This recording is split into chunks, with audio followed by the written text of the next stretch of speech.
Bata pa lang ay malinaw na kay Robin kung ano ang tatahakin niyang landas. Habang ang ibang mga bata sa kanilang baryo ay naglalaro ng holen o nagtutumpok ng tansan, siya naman ay abala na sa pagguhit ng mga sundalo sa kanyang lumang kwaderno. Sa tuwing dumaraan ang mga sundalong nakauniforme sa kalsadang malapit sa kanilang bahay, ay napapahinto siya at napapahanga. Para sa kanya, sila ang tunay na bayani dahil sa pagiging matatag, handang magsakripisyo at may tapang na humarap sa anumang panganib. Ngunit hindi ganoon ang tingin ng kanyang ina, si Aling Lolita. Ayaw kasi ng ginang na tahakin niya ang landas na ito dahil sa panganib. Alam naman kasi ng lahat kung ano ang kinahihinatnan ng pagiging isang sundalo. May tuturing kang bayani ng bansa pero hindi rin naman sapat ang kita. At palaging nasa alanganin ng buhay. Kung minsan ay hindi na nakakauwi pa ng buhay. Mas gusto ni Aling Lolita na tahakin ng anak ang pagiging doktor o guro o kahit pag-aabuga siya. Basta wag lang pagsusundalo dahil tsak na tsak ang pagbubuwis ng buhay dito. Sa tuwing babanggitin ito ng ginang ay isa lang lagi ang tugon ni Robin. Nay, alam ko naman po na malaking tulong din sa mga tao mga sinasabi nyo. Mas gusto ko po kasi na lumaban para sa bayan. Gusto ko po talagang maging isang sundalo na may pagmamalaki hindi lang po ng ating baryo, kundi ng buong bansa natin. Sa kabilang banda ay kakaiba naman ang pananaw ng kanyang tatay na si Roy. Bagamat hindi ito buong-buo na sang-ayon sa kagustuhan ni Robin, pero tila nakikita niya ang matinding ninga sa puso ng anak. Kaya hinayaan na lang din niya sa kagustuhan nito. Ayaw ko man din katulad ng nanay mo pero hahayaan lang kita sa gusto mo anak. Alam kong hindi kita mapipigil kung yan talaga ang gusto mo. Kung ako lang talaga masusunod, sana ay maging albularyo kang tulad ko. Mataas din ang dangal nun at nakakatulong rin sa kapwa.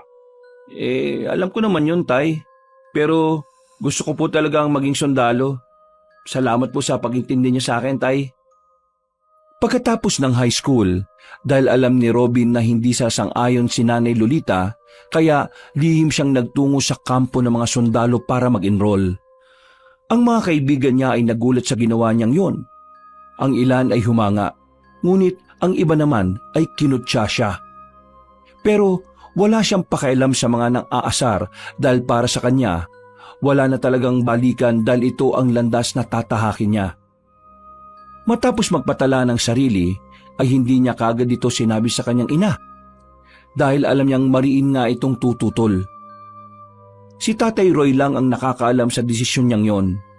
Kaya habang naghihintay ng araw, ay inilaan na muna ng Ginoo ang pagtuturo sa anak ng mga katuruang may kinalaman sa pagiging albularyo. Nang dumating ang araw na kailangan na niyang umalis sa kanilang bahay para sa unang pagsasanay, nagulat ng husto si Nanay Lolita habang si Tatay Roy ay hindi na nagulat. Bukod sa galit, ay masamang-masama ang loob ng ginang dahil sa ginawang yon ng binata. Nay, pasensya na po talaga kung kay tatay ko lang sinabi na naka-enroll na po ako sa kampo. Alam ko naman po kasing hindi niyo ako papayagan eh. Pero wag po kayong mag-alala dahil sinisiguro ko po sa inyong magiging ayos lang ako. Nay, pangako ko po yan sa inyo. Umiyak lang ng umiyak ang ginang habang inaalo-alo ni Tatay Roy. Nay, wag na po kayong umiyak. Ayaw ko pong umalis na may sama kayo ng loob sa akin. Paano ko po mapagbubuti niya ng training ko kung ganito ang iiwanan ko? Lolita, tama ang anak mo. Huwag kang magtanim ng sama ng loob dahil makaka-apekto yun sa kinabukasan niya. Salipe, pagpalain natin siya para kapag nasa kampo na siya magampanan niya ng maayos yung gagawin niya ron. Bilang pag-aalo, niyakap ng binata ang ina hanggang sa tumahan yon. Makalipas ang ilang saglit, ay nag-usap na muna ng masinsina na mag-ama. Niyakag ni Tatay Roy ang anak sa ilalim ng kanilang bahay kung saan niya isinasagawa ang panggagamot. Tay, bakit niyo po ako pinapunta rito? Meron lang akong ibibigay sa iyo, anak. Eto, tanggapin mo tong kahon na ito. Po? Ano po ba ito, Tay? Sige, Buksan mo para makita mo, anak. Ganun na nga ang ginawa ni Robin. Pagbukas niya ng lumang kahon na may nakaukit na tila mga kakaibang letra, ay nagulat siya sa nakita. Tumambad sa kanyang paningin ang isang bilog na palamuting gawa sa pinakinis na bao.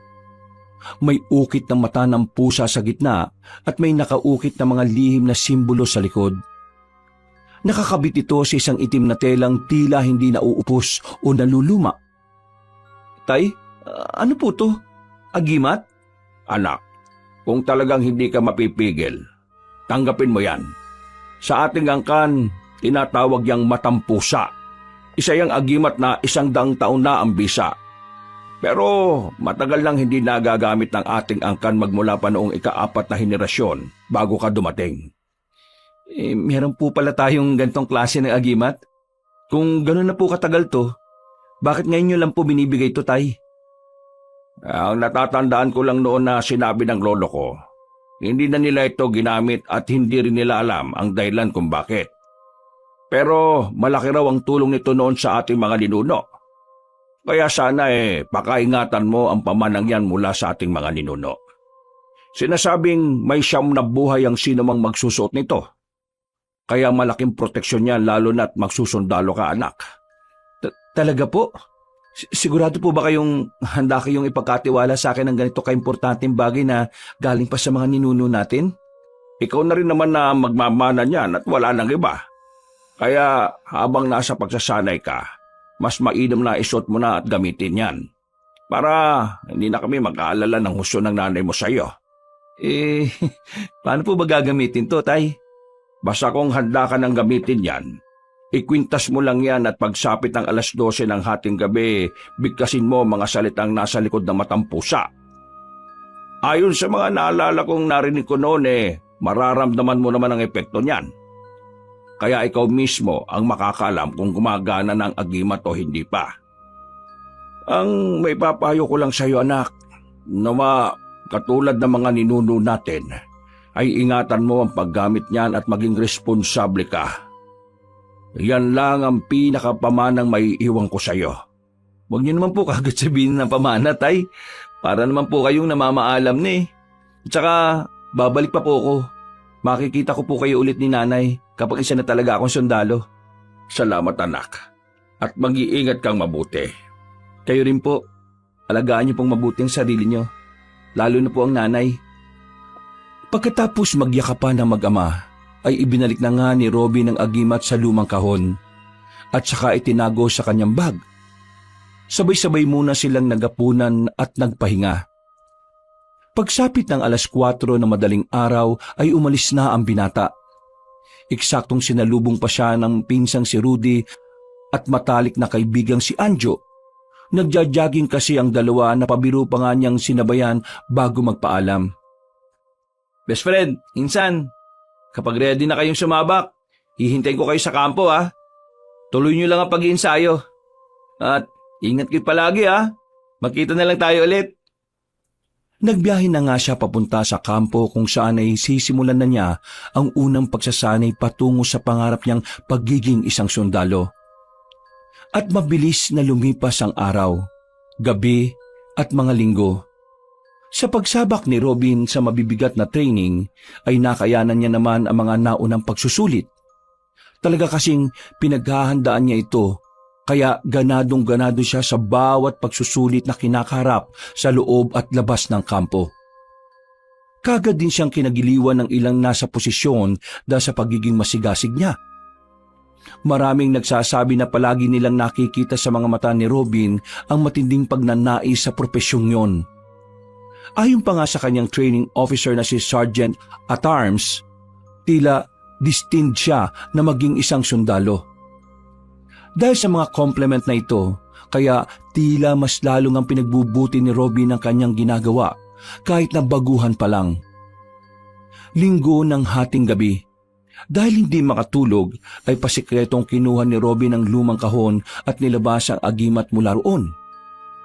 Matagal-tagal na rin mula nung matanggap ko kay tatay ito pero hindi ko pa nasusuot hanggang ngayon. Masubukan na nga. Ikinuwintas niya ang matampusa at tumanap ng liwanag mula sa labas para mabasa ang nakasulat sa likod ng pendant. Matapos siyang bigkasin ng 3 ulit ang salitang hindi niya rin maintindihan, ilang saglit lang ay tila nakaramdam siya ng kakaibang init ng katawan. Napaitad siya at ang mapasigaw ay wala namang lumabas na boses sa kanyang bibig. Tila pipi ang paligid na ni kahit anong ingay sa labas ay hindi niya naririnig. Dahil dito ay bigla siyang kinumutan ng takot. Nangilabot ang katawan niya kaya napabalikwas siya ng bangon. At ganun na lang ang gulat niya dahil mula sa kanyang harapan ay may kung anong nilalang ang biglang sumulpot. Nasa 7 talampakan ito. Solidong-solido ang pangangatawan at namumula na parang nag-aapoy ang mga mata. Ang ikinagulat niya ay tila ulo na mabangis na pusa ang kanyang kaharap. Bukod doon ay amoy asupre din ito na tila galing sa kailaliman ng lupa. Sino ka? Ako ang matampusa na magbibigay sa iyo ng 9 na buhay. Subalit sa ayaw mo mano sa gusto, ang bawat buhay na ibibigay ko sa iyo ay may kapalit ding buhay. Hindi na nagawang makasagot pa ni Robin dahil sa isang iglap ay biglang bumulusok ang nasabing nilalang, papunta mismo sa agimat na hawak niya. Nang tuluyan na itong mapaloob sa matampusa, ay tila bumalik na ang lahat sa dati. Kaya nagulat na lang si Robin dahil umalingaw-ngaw na ang ingay ng gabi. At sa hindi malamang dahilan, ay napatingin na lang siya sa agimat. Hinawakan niya ito at ibabalik sana niya pero inantok na lang siya bigla hanggang sa makatulog ng mahimbing. Lunes, 4:00 na madaling araw. Kasama ng mahigit 20 bagong recruits, isinakay sila sa isang lumang truck papunta sa training ground sa kabilang bayan. Masaya ang lahat na nagtatawanan at nakukwentuhan ng kani-kanilang dahilan kung bakit nais maging sundalo. Masaya rin si Robin habang ibinabahagi niya ang tungkol sa pagiging albularyo ni Mang Roy. Talagang ipinagmamalaki niya sa mga kapwa sundalo kung gaano kahusay ang kanyang tatay lalo na pagdating sa pagbalik ng kulam, panggagamot na nabati, na aswang at kung ano-ano pa. Habang aliw na aliw ang lahat sa pakikinig, sa gitna ng biyahe ay tila biglang nakaramdam si Robin ng kakaiba. Bigla na lang din kasing uminit ang matampusa na nakakwintas sa kanya. Dahil dito ay napahawak siya sa dibdib. Nagtakatuloy ang mga kasama niya at napatanong kung bakit. Oh, wala. Pasensya na kung napahinto ako sa pagkukwento. Eto na nga. Naudlot na naman siya sa pagsasalita sapagkat biglang umalingaw-ngaw ang ingay ng preno ng sinasakyan nilang truck. Sinundan ito ng sigawan ng mga kapwa niya sundalo at malakas na kalabugan. Kitang-kita niya rin ang mga kasama kung paanong magpaikot-ikot ang mga katawan habang kapit na kapit. Ang huling natatanda na lang ni Robin ay nang may mabigat na bagay na tumama sa kanyang ulo. Nagdulot ito ng matinding pagkahilo kaya halos wala na siyang maintindihan sa paligid. Puro kalabugan na lang ang namayani hanggang sa dumaus-us siya sa isang dugoang kasama. Dahil sa bilis ng pangyayari ay hindi na siya nakaiwas sa nakausling soldier knife. Direktang tumama sa kanyang puso na siyang naging dahilan kung bakit siya namatay. Makalipas ang ilang minuto ay biglang napamulagat si Robin. Hingal na hingal siya, pawis na pawis at takot na takot. Napahawak siya sa puso dahil ito ang huli niyang natatandaang nangyari. Pero nang mapalingon siya rito ay tuyo na ang dugo pero ang hiwa ng damit ay naroon pa rin. Ang labis-labis lang niyang ipinagtataka ay kung bakit tila wala siyang sugat sa bandang puso. Sa halip ay peklat na lang ang naroon na parang matagal nang nangyari. Kahit ang galos niya sa noo at iba pang katawan ay nawala na nga ring lahat. Anong nangyari? Paano ako nakaligtas? May mga tao pa ba dyan sa loob ng sasakyan? Naudlot ang pagsasalita ni Robin nang makita niya ng malinaw ang matalik na kaibigang si Anjo. Nakatayo yun sa umaapoy na sasakyan kaya nagtaka siya at nag-alala ng husto. Ha? Anjo, ano ginagawa mo dito? Umalis ka dyan, tol! Napayukod na siya nang makarinig ng pagsabog mula sa bandang kanan. Dahil doon ay nagmadali siyang gumapang palayo at nang nasa ligtas na lugar na siya, ay napatingin siya sa pinanggalingan ng pagsabog. Doon niya lang din napagtanto na nahulog pala siya sa bangin. Sumabog ang truck at nagkalat ang mga piraso nito sa paligid. Kabilang na rin dito ang walang buhay na katawan ng mga kasama niya kanina. Mangyak-ngyak siya matapos mapagtantong bukod sa kanya ay wala nang ibang natitirang buhay. At habang gulong-gulo, ay bigla na lang sumagi sa isip niya ang tungkol sa agimat. Hindi kaya itong matampusang nagligtas sa akin? Siguro nga, habang suot ko to para akong pusa na may siyam na buhay. 8 na lang ang buhay mo, Robin! Ikaw na naman? Oo, ako nga ito, Robin. Simula ngayon, habang nasa sayo ang pinagkaloob kong buhay, ay palagi mo kong makakasama. Nasasabik na akong maubos mo ang kaloob kong buhay para... Ay, kamuntikan ko ng mabuko ang sarili ko. Ha? Anong ibig mong sabihin? Anong mangyayari kapag naubos ko na yung siyam na buhay? Bakit hindi mo na madaling ubusin para malaman mo kung ano ang mangyayari, Robin?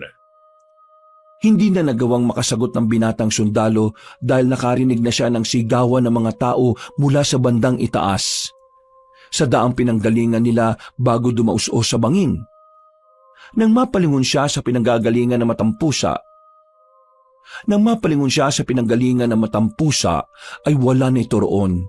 Kaya nagsisisigaw na lang siya hanggang sa makita ng mga tao.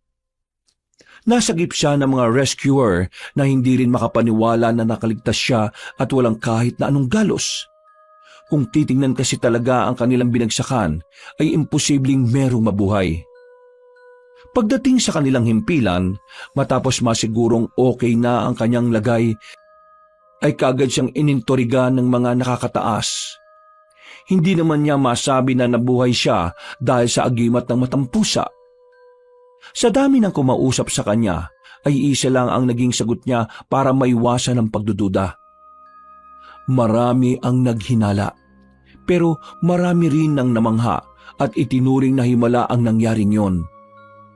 Dahil tuloy dito, ay nakilala sa kampo si Robin. Marami mang natuwa sa pagkabuhay niya, pero siya ay lumong-lumo sa pangyayari.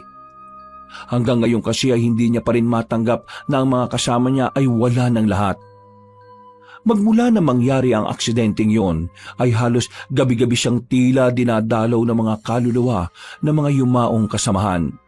Kaya isang gabi ay hindi na siya nakatiis pa. Umiyak siya ng umiyak at walang pakialam kahit ang marinig ng mga kasamahan. Kaya kinabukasan ay pinatawag siya ni Sergeant at Arms. Pwede tayo mag-usap ng hindi formal. Tayo lang naman na nandito eh. Isipin mo muna na mga normal na tao tayo ngayon na nag-uusap. Sir, bakit niyo po pala ako ipinatawag? Narinig ko kagabi na humahagulgol ka raw. Ayos ka lang ba? Pasensya na po sa inasal ko kagabi, sir. Hindi na po yun mauulit. Hindi mo pa nasasagot ang tanong ko. Uulitin ko ha. Ayos ka lang ba? Sir? Sir, yes sir. Sabi ko naman sa iyo, mga normal na tao tayo ngayon eh. Kaya hindi mo na kailangan sumagot muna ng ganyan. Opo sir. Ayos lang po ako. Mabuti kung ganon. Gusto mo ba munang umuwi sa inyo at magbakasyon, private padilya? Sir, bakit po? Baka kailangan mo ng pahinga dahil sa nangyari. Aminin ko po na nalulungkot ako sa mga nangyari sa mga kasama ko, sir. Hindi po ako masaya na ako lang ang nakaligtas. Pero ayos na po ako ngayon. Napaisip din po ako kagabi na malamang isa itong paghahanda dahil sa mga katulad nating sundalo. Hindi talaga natin alam kung hanggang kailan lang tayo magkakasama-sama. So, hindi mo tinatanggap ang suhestyon ko na makapagbakasyon ka muna at umuwi sa inyo? Maraming salamat po sir, pero mas gugustuhin ko pong manatili rito. Gusto kong sulitin na kasama ang mga kapwa ko sundalo. Katulad nga po ng sinabi ko kanina, hindi natin alam ang buhay. Baka kapag umuwi ako sa amin, pagbalik ko hindi ko na rin makita ang iba ko pang mga kasama. At tapusin ko po yung training bago umuwi sa amin. Natutuwa akong marinig yan sa'yo. Sigurado akong proud ang mga magulang mo sa'yo, Private Padilla. Pagkatapos ng kanilang pag-uusap ay bumalik ang sigla ng binatang sundalo. Nakijoin siya kaagad sa mga training at ilang araw pa ang lumipas. Isang masamang balita ang natanggap niya mula sa mensahe ng ama. Hindi siya makapaniwala nang malamang namatay na pala ang matalik niyang kaibigan na si Anjo matapos maaksidente sa pagmumotor. Ang mas nakakagulat ay nang malaman niyang namatay pala ang kanyang best friend nung araw din na naaksidente sila ng mga kapwa niya sundalo. Masakit din ang nangyaring yon, lalo na't di siya nakapunta sa huling hantungan ng matalik na kaibigan. Pero tinanggap na lang din niya ito katulad ng nangyari sa mga kasamahan niyang namatay sa aksidente. Kaya pala, nakita ko siya doon ng araw ng aksidente.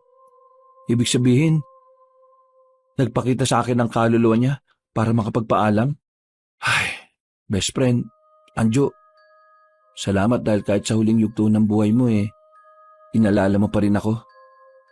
Huwag kang mag-alala. Pagkatapos ng training na to, pag-uwi ko sa atin, dadalaw kaagad ako sa puntod mo. Bigla rin tuloy sumagi sa isip ng binata ang tungkol sa unang sinabi sa kanya ng matampusa. Ako ang matampusa ang magbibigay sa iyo ng siyam na buhay. Subalit sa ayaw umano sa gusto, ang bawat buhay na ibibigay ko sa iyo ay may kapalit ding buhay. Nagkataon lang naman siguro to. Ayaw ko na nga munang mag-isip tungkol sa agimat na to. Kailangan ko na magpahinga para makapaganda sa susunod na training namin. Tahimik ang gabi sa loob ng kampo. Sa malayo ay maririnig ang walang humpay na huni ng mga kuliglig at ang tila pagsipol ng hangin na tumatama sa mga puno ng nyog sa palibot ng lugar. Sa barracks, nagsisiksikan sa kanilang kama ang mga bagitong sundalo. Ang iba ay agad nakatulog mula sa pagod ng maghapong training. Ngunit may ilan pa na katulad ni Robin, nagmumuni-muni. Ang ilan ay nagbubulungan at meron pang mahihina ang mga tawanan upang hindi makaabala sa ibang nagpapahinga. Pero si Robin, na kahit na nakahiga na, ay tila hindi pa rin mapakali. Nakapikit man ang kanyang mga mata, pero panay pa rin ang pagbalik ng mga alaala niya patungkol kay Anjo. Napabalik tanaw na lang siya sa masaya, malulungkot at lahat ng katarantaduhan nila ng matalik na kaibigan.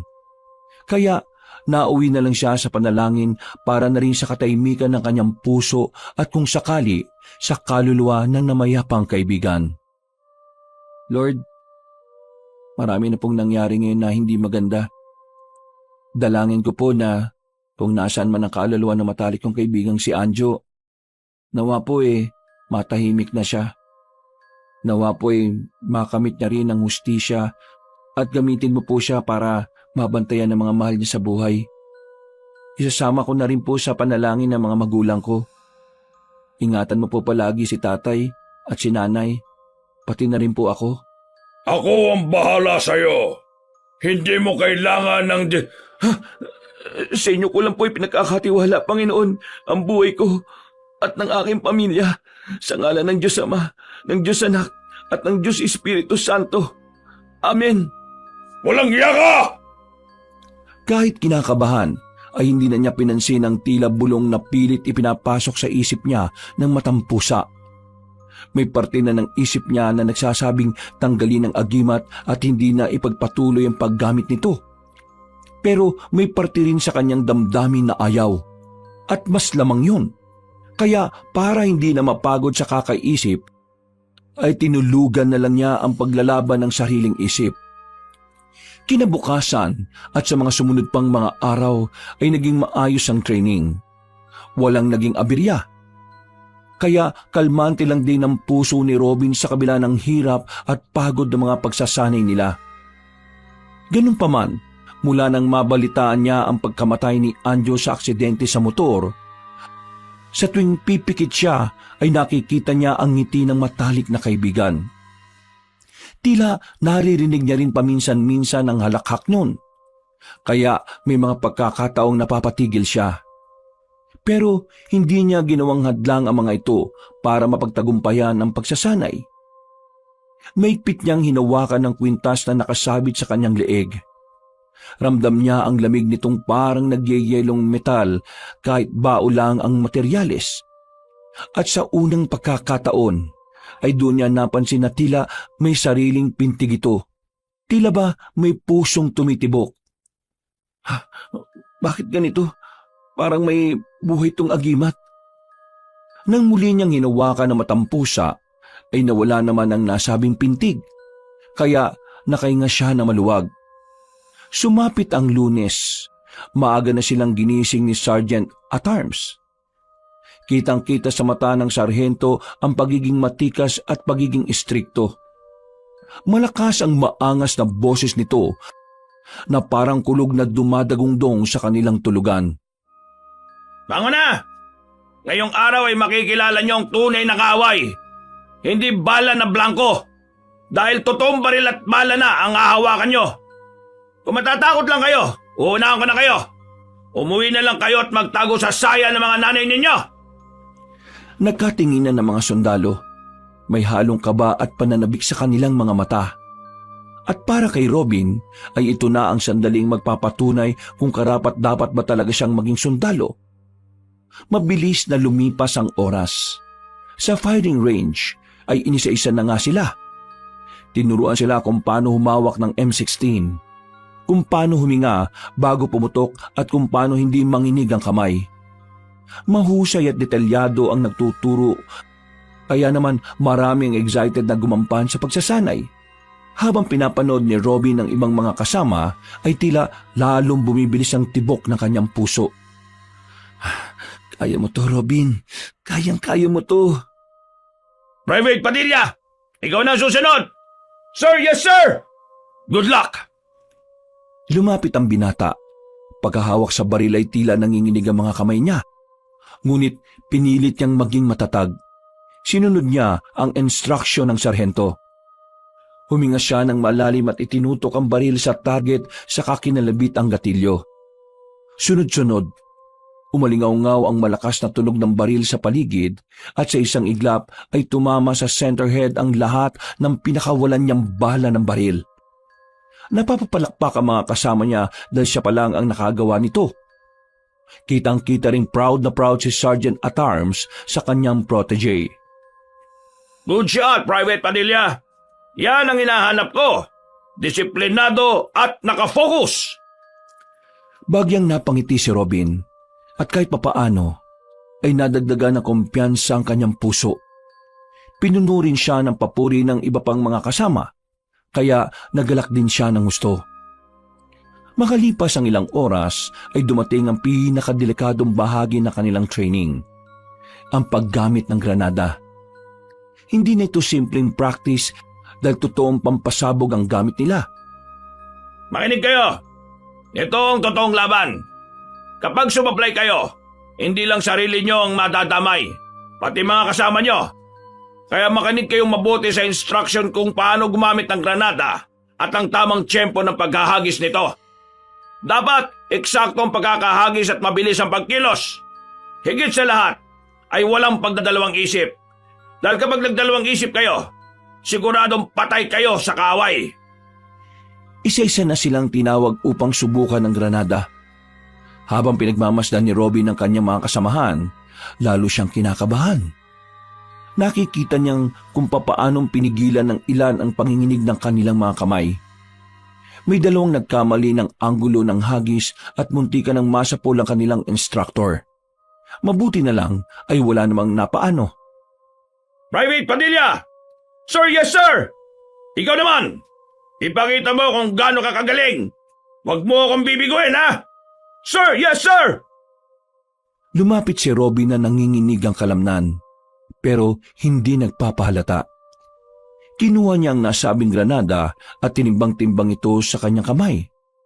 Ramdam niya ang bigat at init nito sa kanyang palad. Parang isang buhay na nilalang na handang sumabog anumang oras. Listen carefully. Pull the pin. Aim, then throw. Naintindihan mo ba, Private Padilla? Affirmative, sir. Good. Ngayon, ipakita mo sa amin ang galing mo. Huminga si Robin ng malalim. Hinila niya ang safety pin ng granada hanggang sa marinig ang maliit na click. Pagkatapos nito, ay buong lakas niyang inihagis ang granada. Ngunit sa kasamaang palad, ay nadulas ang kanyang safety shoe sa putik. Kaya ang granada, imbis na lumipad palayo, tumalbog lamang sa gilid ng hukay at gumulong pabalik sa kanilang grupo. Magsilayo kayo! Bilis! Hindi na kagad nakabangon si Robin dahil sa pagkahilo. Tumama rin kasi ang ulo niya sa isang bato at dumugo pa yon. Sobrang lapit pa naman sa kanya ng granada at tiyak na masasabugan siya. Dahil dito ay nagkagulo ang lahat at ilan ay sumigaw. Ang iba naman ay nagtulakan upang makalayo hanggang sa maging ligtas ang lahat maliban nga kay Robin. Ililigtas sana siya ni Sargento at Arms pero huli na. Sumabog na ang granada. Ramdam na ramdam ni Robin ang init at sakit ng impact ng pagsabog sa kanyang katawan. Sa gitna ng pinaghalong usok at putik, nakita pa nga niya ang pagbulwak ng kanyang tiyan matapos matamaan ng matutulis na bato. Nagulat pa nga ang mga nakakita dahil sa mga pula-pulang mantsa na nagtalsikan. Sinyales na may duguan. Ngunit maya-maya lang ay naramdaman ni Robin ang pag-init ng agimat sa kanyang dibdib. Alam niya rin sa sarili na patay na sana siya pero biglang pumintig ang kanyang puso na parang may malakas na puwersang humaplos mula sa loob. Sa isang iglap ay tila umatras sa mga pangyayari at pagkalaon ay bumagal ang paligid. Ang pag-ikot ng granada, ang pagtakbo ng kanyang mga kasama, lahat ay tila gumagalaw sa mabagal na parang pelikula. At bago pa man sumabog, isang malakas na puwersa ang tila humila sa kanya palayo. Para siyang tinangay ng hangin at itinapon sa isang gilid ng hukay. Ha? Ano yung nasaksihan kong nangyari? Buhay ako? Oo, dahil ginamit mo na ang ikalawang buhay ko, Robin. Ikaw na naman? Ano at gulat na gulat ka? Masasanay ka rin sa akin. May kasalanan ka pa sa akin, batang sundalo. Hindi mo pwedeng ipagkatiwala sa iba ang buhay mo dahil ako lang ang nagmamay-ari sa'yo. Lubayan mo na ako! E di tanggalin mo sa leg mo ang kwintas. Ganun lang kadali. Gawin mo na! Bilis na! Hindi na nakapagsalita ang binatang sundalo dahil natakot din siya para sa kanyang buhay. Takot ka rin naman palang mamatay eh. Tandaan mo ito, Robin. Akin lang ang buhay mo. Itanim mo yan dyan sa kokote mo! Tila nawalang parang bula ang matang pusa at pagkatapos nito ay nayinig ng pagsabog ang paligid. Umalingaw-ngaw ang sigawan. Ay ganun na lang ang gulat ng mga yon dahil nasa kabila na siya. Walang gasgas, walang sugat, walang galos. Private Padilla! Paano nakaligtas ka? Hindi ko alam, sir eh. Well, I'm glad you're okay. Salamat nga din talaga, sir. Pagtayo ay nakita niya mula sa likod ng mga kasamang sundalo ang pinsan niyang si Rudy. Tumingin lang yun sa kanya at biglang tumalikod. Susundan niya sana pero muli na siyang kinalabit ng sarhento para itanong ang eksaktong nangyari. Hindi kaagad nakasagot si Robin. Nanlamig na kasi ang kanyang mga kamay at biglang napaigpit ang pagkakahawak sa agimat. Ligtas man, ay kabado pa rin dahil muli na namang sumagi sa utak niya ang sinabi ng matampusa. Ako ang matampusa ang magbibigay sa iyo ng siyam na buhay. Subalit sa ayaw umano sa gusto, ang bawat buhay na ibibigay sa iyo ay may kapalit din buhay. Napa-sign of the cross tuloy siya nang wala sa oras. At dahil sa insidenteng yon ay pansamantalang itinigil ang training. Kinahapunan, habang nagpapahinga, ay dumating si Sergeant at Arms at tinawag si Robin. Napabalikwas ng bangon ng binata dahil sa hiya. Tumayo kagad siya at sumaludo sa superior. Mukhang may sapusa ka talaga, Private Padilla. Hindi ko alam sir. Swerte lang po siguro. May tawag ka rin sa telepono. Urgent daw. Tatay mo mismo yung tumawag. Salamat po sir. Nagabala pa po kayo. Pwede naman pong magpapunta na lang po kayo ng ibang private. Gusto ko lang din na ma-check kung okay ka. Okay na okay ako sir. Sige na. Pumunta ka na sa opisina. Dali-dali ngang nagtungo sa opisina ang binatang sundalo at sinagot ang tawag. Tay? Kayo na po ba ito? Oo, anak. Bakit po kayo napatawag? Urgent daw po eh. Kumusta po si nanay? Huwag kang mag-alala. Ayos naman ang nanay mo. Ayos lang kami pareho, anak. Ikaw, kumusta na dyan? Pagkatapos nung aksidente nyo ng mga kasamahan mong mga sundalo.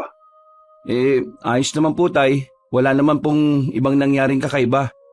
Bakit po pala po kayo napatawag? May ibabalita lang sana ako sa'yo. Ano po yun tay? Masamang balita po ba? Oo, anak Si Rudy, yung pinsan mo, wala na siya. Ho? Si Rudy? Paano? Ano po nangyari?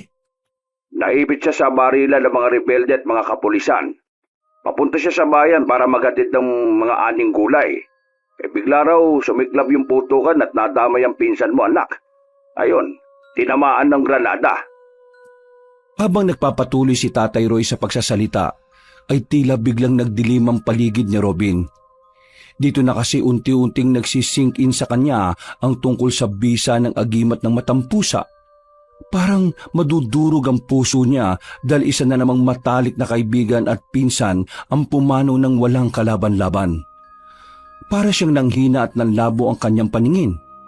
Lahat ng ingay sa paligid ay tila nawala. Tanging pintig ng puso niya ang naririnig. Anak, nakikinig ka pa ba? Tay? Opo. Nagulat lang po ako eh. Kaya pala nakita ko siya kaninang umaga. Ha? Nakita mo siya? Saan? Wala po. Kailan daw po siya ililibing? Baka po sakaling makapagpaalam ako. Huwag ka na muna mag-aksaya ng oras, anak. Mag-focus ka sa training mo dyan. Kami na ang bahala sa pinsan mo. Alam naman natin na maintindihan ka nun. Sige po, tay. Pagbaba ng telepono ay mangiyak-ngiyak na naman si Robin. Muli niyang naalala ang lahat na masasayang araw nila nang matalik na pinsang si Rudy. Ang mga hapon ng paglalaro nila ng basketball sa lumang court. Ang mga gabing nagkukwentuhan sila ng mga pangarap. Si Rudy na laging nandyan kapag kailangan niya ng kasama. Si Rudy na nagsakripisyo upang tulungang siyang makumpleto ang kanilang mga gawain sa bukid. Matapos maalala ang mga yon, ay hindi na napigil ni Robin ang pagtulo ng kanyang mga luha. Sa loob ng barracks ay nakatalukbong siya ng kumot habang umiiyak ng tahimik. Sinisisi niya ang sarili at ang paggamit ng matampusa.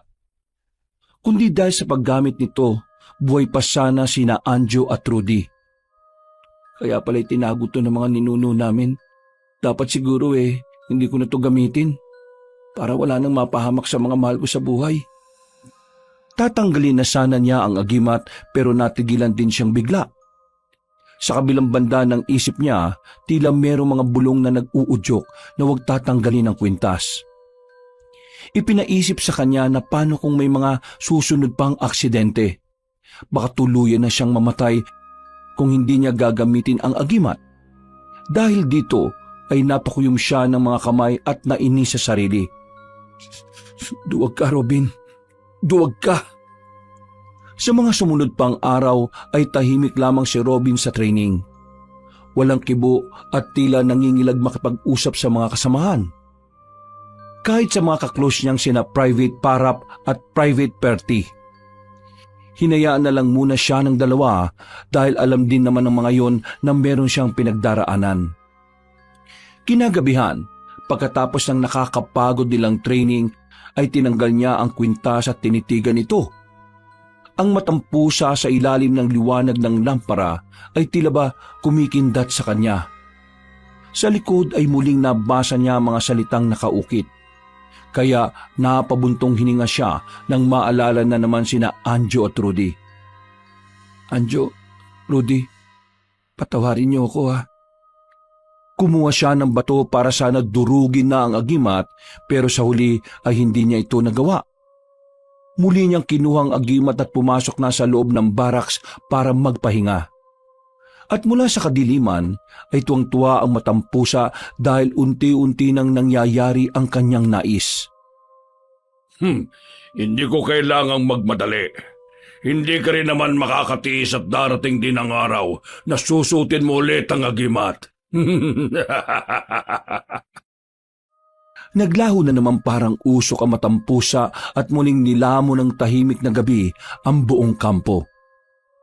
Sa paglipas pa ng mga araw, linggo at buwan, ay nagpatuloy na nga ang pagsasanay. At dahil nga hindi na muna isinuot ni Robin ang kwintas, kaya tila walang mga kamalasang nangyayari. Naging maganda ang performance nila ni na Private Parap at Private Perty, kaya mas lalong bumilib sa kanila si Sargento at Arms. Nang matapos na ang buong pagsasanay ay laking tuwa nga nila dahil sila ang nangungunang grupo. Dahil dito, maraming oportunidad ang lumapit sa kanila. Meron akong magandang balita. Gusto niyo bang ngayon ko nasabihin o pagbalik niyo na rito? Pagkatapos ng bakasyon ninyo? Para sa akin lang sir. Siguro kapag bumalik na lang kami at magre-report uli. Gusto ko po yung nasusurpresa ako . Good choice, Private Padilla. At ganun na nga ang nangyari. Umuwi muna ang lahat sa kani-kanilang bahay para magbakasyon. Kaya kaagad ding nadalaw ni Robin ang puntod ng matalik na kaibigang si Anjo at ang pinsan niyang si Rudy. Naiiyak siya pero wala nang nagawa dahil nangyari na ang dapat na mangyari. At sa pagkakataong ito ay hindi niya pa rin muling isinuot ang matampusa. Hindi na lang din muna niya sinabi kay Tatay Roy at Nanay Lolita ang tungkol dito. Makalipas ang ilang linggo, pagbalik sa kampo, maswerte ang grupo dahil napili silang sumama sa isang opisyal na misyon. Ito pala ang magandang balita na sinasabi ni Sergeant Atarm sa kanila. Ipakita niyo sa misyon niyo ngayon ang mga natutunan niyo sa pagsasanay. Kasama niyo na rin naman ako ron . Kaya kapag gumawa kayo ng kapalpakan, ay lagot kayo sa akin. Sir, yes sir! Maging vigilant kayo sa paligid at maging maingat. Maaring simpleng baryo lang ang maaring pupuntahan natin. Pero punong-puno ito ng panganib. Kaya kung di nyo pairali ng pag-iingat at tamang diskarte na natutunan ninyo, siguradong babalik kayo na nakakabaong na. Matapos marinig ang mga sinabi ng sarhento, bago sila umalis ay muling minasdan ni Robin ang matang pusa hanggang sa matempt na naman siyang suotin ito. Natakot din kasi siya sa sinabi ng superior na maaring umuwi silang nakakabaong na. Di ako pwedeng umuwi sa mga magulang ko ng ganun. Tamang kaisipan yan, Robin. Maligayang muling pagkikita.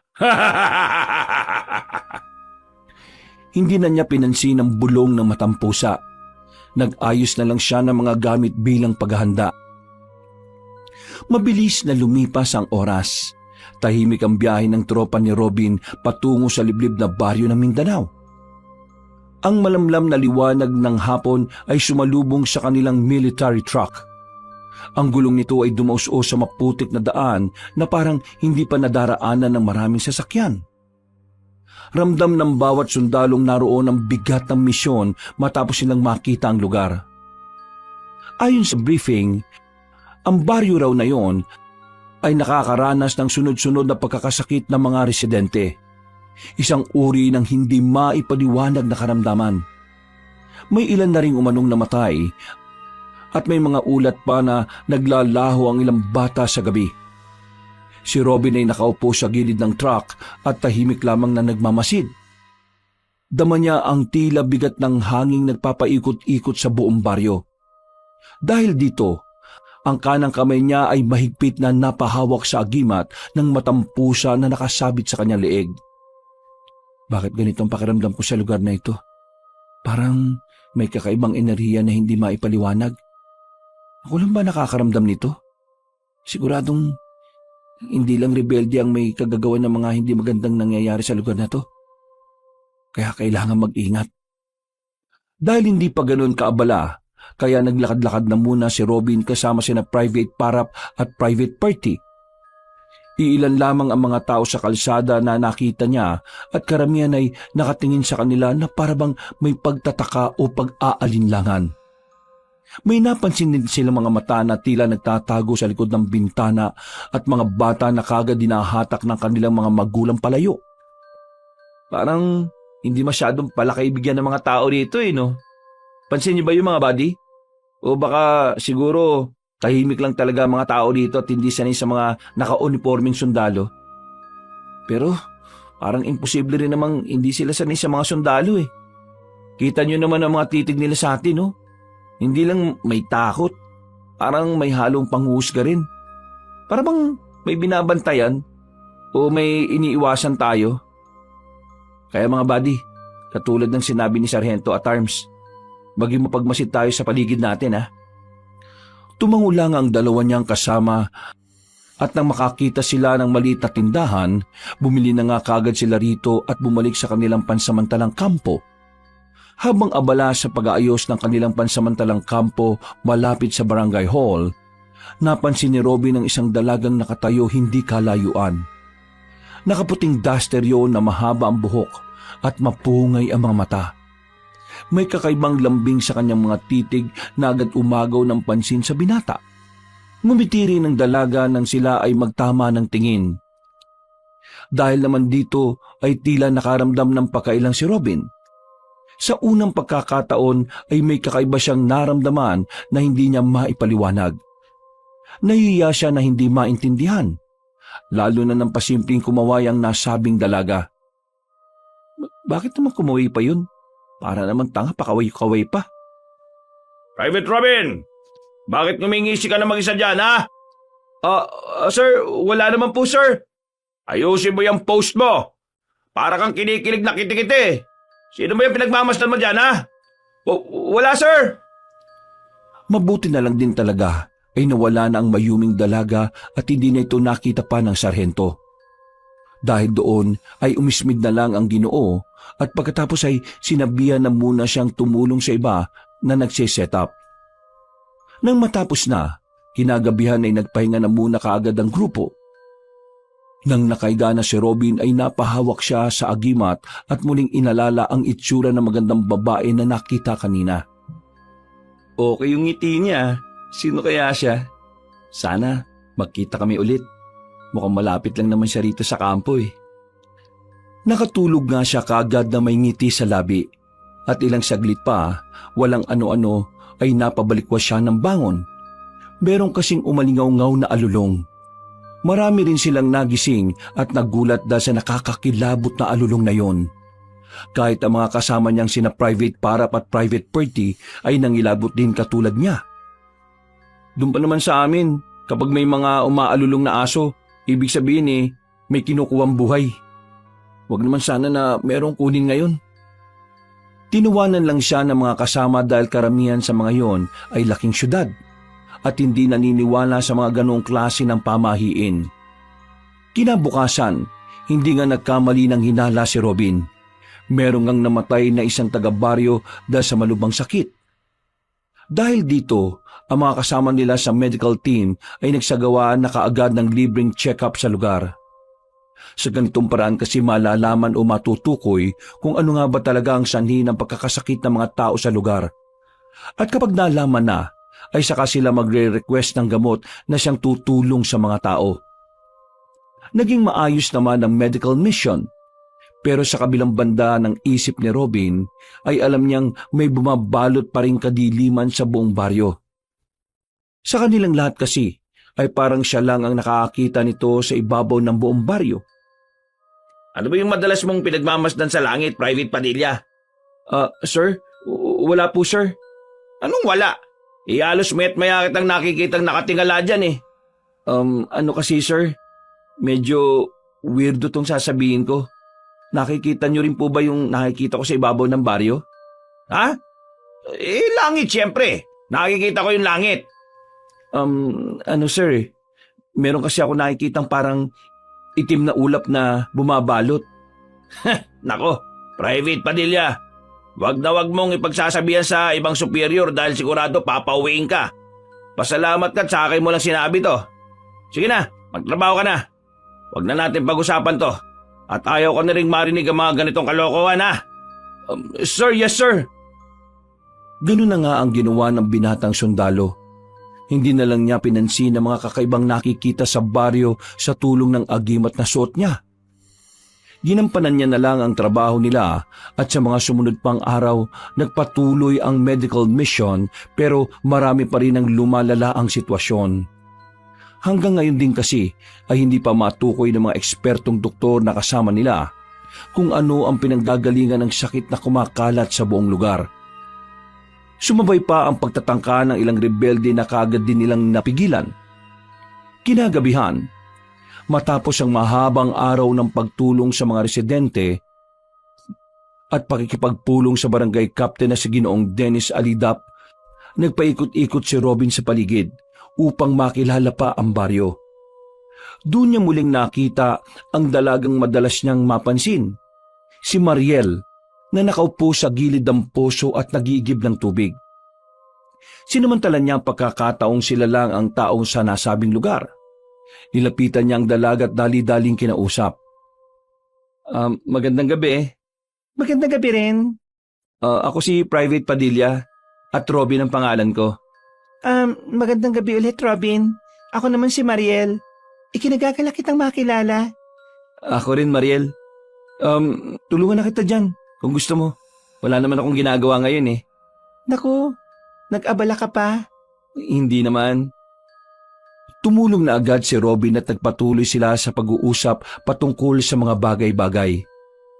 Mabilis silang nakapagpalagayan ng loob at sa dami ng kanilang tinalakay ay nalaman nga ng binatang sundalo na lumaki si Mariel sa baryo at bihira itong umalis. Siya raw ang nag-aalaga sa kanyang lola Suraida na may sakit. May lambing at hiwaga sa bawat salita ng dalaga. Para bang sinadya ng tadhana na magtagpo sila sa ganoong lugar at sandali. At sa mga sumunod pa na araw, palaging hinahanap ng mga mata ni Robin si Mariel.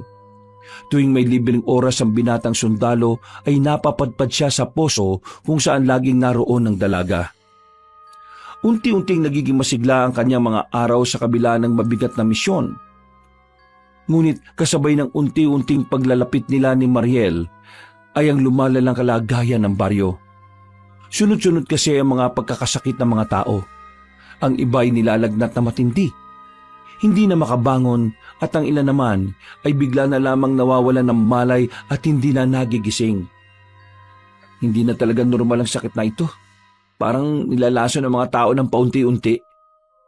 Paano parang nilalason? Nakikita ko kasi sa kadiliman ng langit sa baryo. Ha? Oh, wag mo na lang pansinin yung sinabi ko. Gusto ko lang sabihin na mag-ingat ka dahil hindi ligtas ang lahat. Ang ilan nga rin sa mga sundalo na kasama namin nahahawa na sa sakit eh. Pero huwag kayong mag-alala dahil ginagawa ng mga kasama naming ekspertong doktor ang lahat. Sa mga susunod na araw siguradong may madidistribute ng mga gamot. Sana nga. Nakakabahala na kasi talaga eh. Natigilan na sila sa usapan dahil merong nagradyo ng emergency.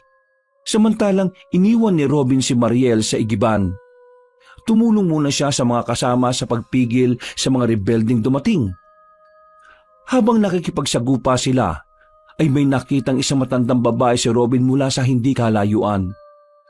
Nilapitan niya yon para dalhin sa ligtas na lugar. Pero nang maghawak ang mga kamay nila, ay nagulat na lang siya ng tila namuti ang mga mata ng estranghera. Kasunod noon ay may kung anong tila mga pangitaing sunod-sunod na bumulusok sa kanyang utak.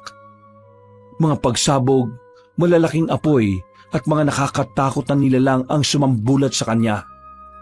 Sa huli, bago siya bumalik sa ulirat, ay nakita pa niya ang matang pusa na matalim na nakatingin sa kanya.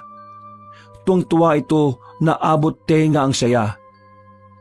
Kaganyang tinanggal ang kamay sa matandang babae na nagulat din matapos siyang makita. Tila pareho kasi sila ng naging pangitain. Ano po ang nangyari? Sumpa! Manang, kalma lang po ah. Huwag po muna kayong pumiglas. Dadaling ko po kayo sa ligtas na lugar. Baka po mapano po kayo sa mga rebelde. Bitiwan mo ako! Sumpa! Wala nang nagawa si Robin, kundi hayaang tumakbo ang matandang babae. Mabuti na lang ay naalalayan yun ni na Private Parap at Private Perty na napunta na kaagad sa ligtas na lugar. Nang mataboy na ang mga rebelde ay muling kumalma ang paligid. Nag-iwan muna ng mga sundalo sa bahaging yon ng baryo para mapanatili ang kaligtasan ng nakararami. Pagbalik sa kampo ay hindi naman mapakali si Robin. Napahawak siya sa matampusa habang iniisip-isip pa rin ang pagtatagpo nila ng matandang babae. Ano ba yung nangyari kanina? Nakakita ba ako ng pangitain? Sino kaya yung matandang yun? Bakit siya takot na takot sa akin? Tinawag pa akong sumpa. Naknanto ako oh. Ayaw ko na nga isipin muna yun. Sumasakit na talaga yung ulo ko.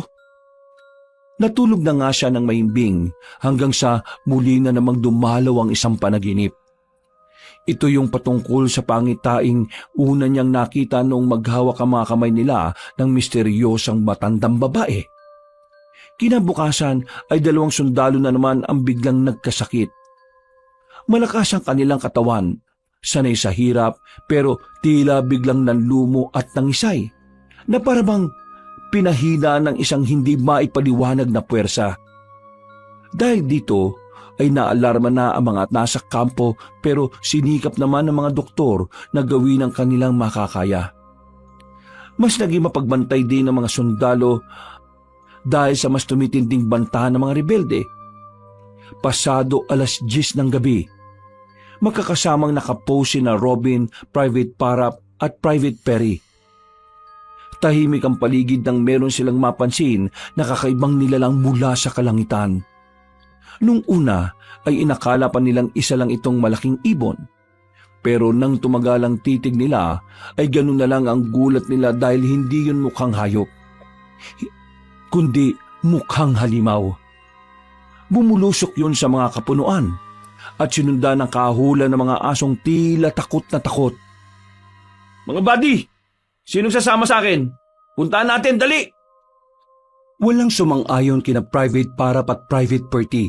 Kaya napaismid na lang si Robin at mag-isang tinungo ang pinuntahan ng hindi nakilalang nilalang. Nang nasa kapunuan na siya, ay nakarinig siya ng nakakakilabot na ungol ng hayop.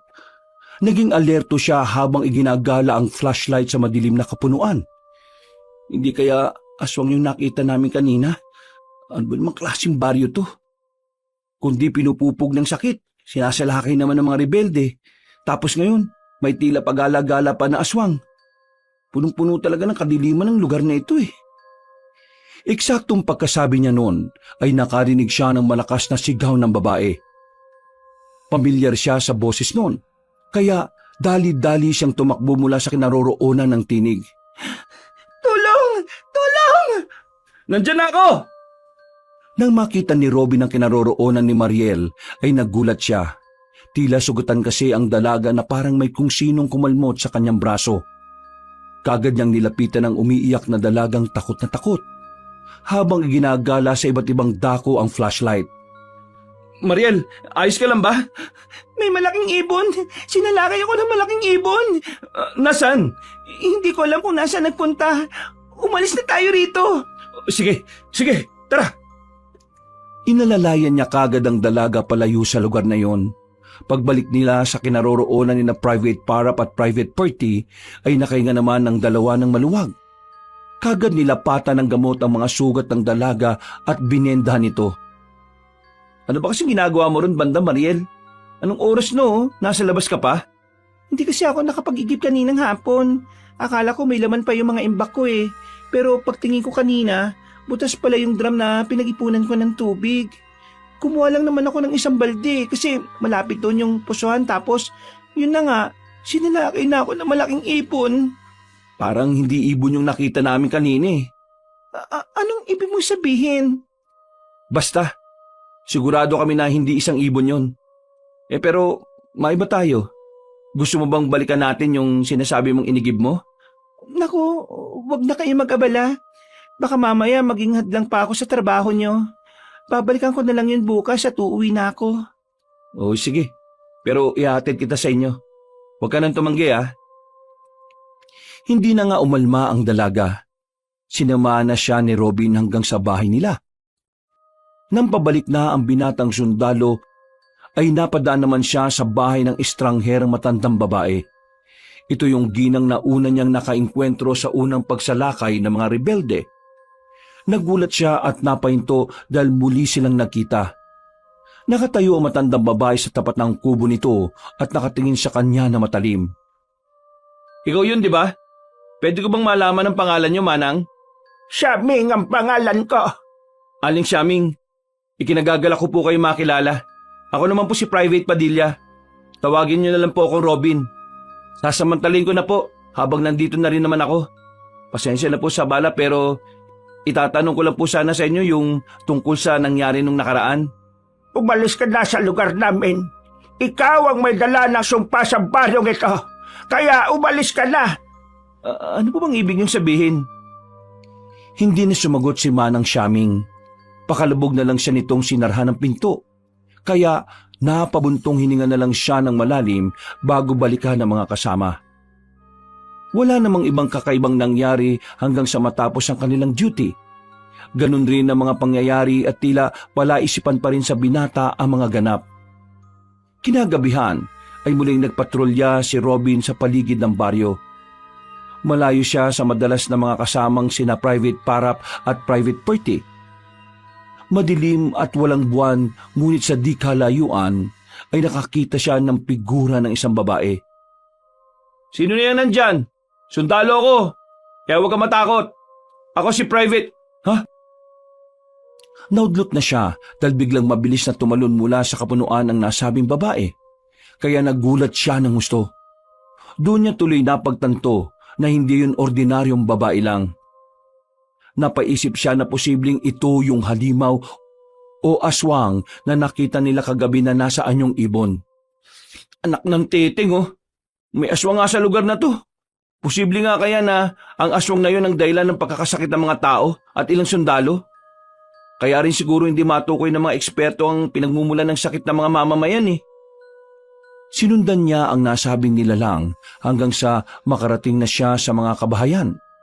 Napatingala siya nang tumalo ng halimaw sa bubong ng isang bahay patungo sa isa pa. Napakabilis ng galaw nito na halatang hindi talaga ordinaryong tao ang pagkilos. Binilisan niya rin upang masundan pa ito. Ginamit niya ang lahat ng natutunan sa training, pati ang tamang pagkontrol sa hininga upang hindi madaling mapagod. Pero mas mabilis pa rin ang nasabing nilalang. Bigla na lang yung nawala pagdating niya sa dulo ng eskinita. At sa hindi na namang inaasahang pagkakataon ay nakasalubong niya si Mariel. Nakasuot ito ng puting duster gaya ng dati. Ngunit pawisan at tila hinihingal. Mariel? Robin? Anong ginagawa mo dito sa ganitong oras?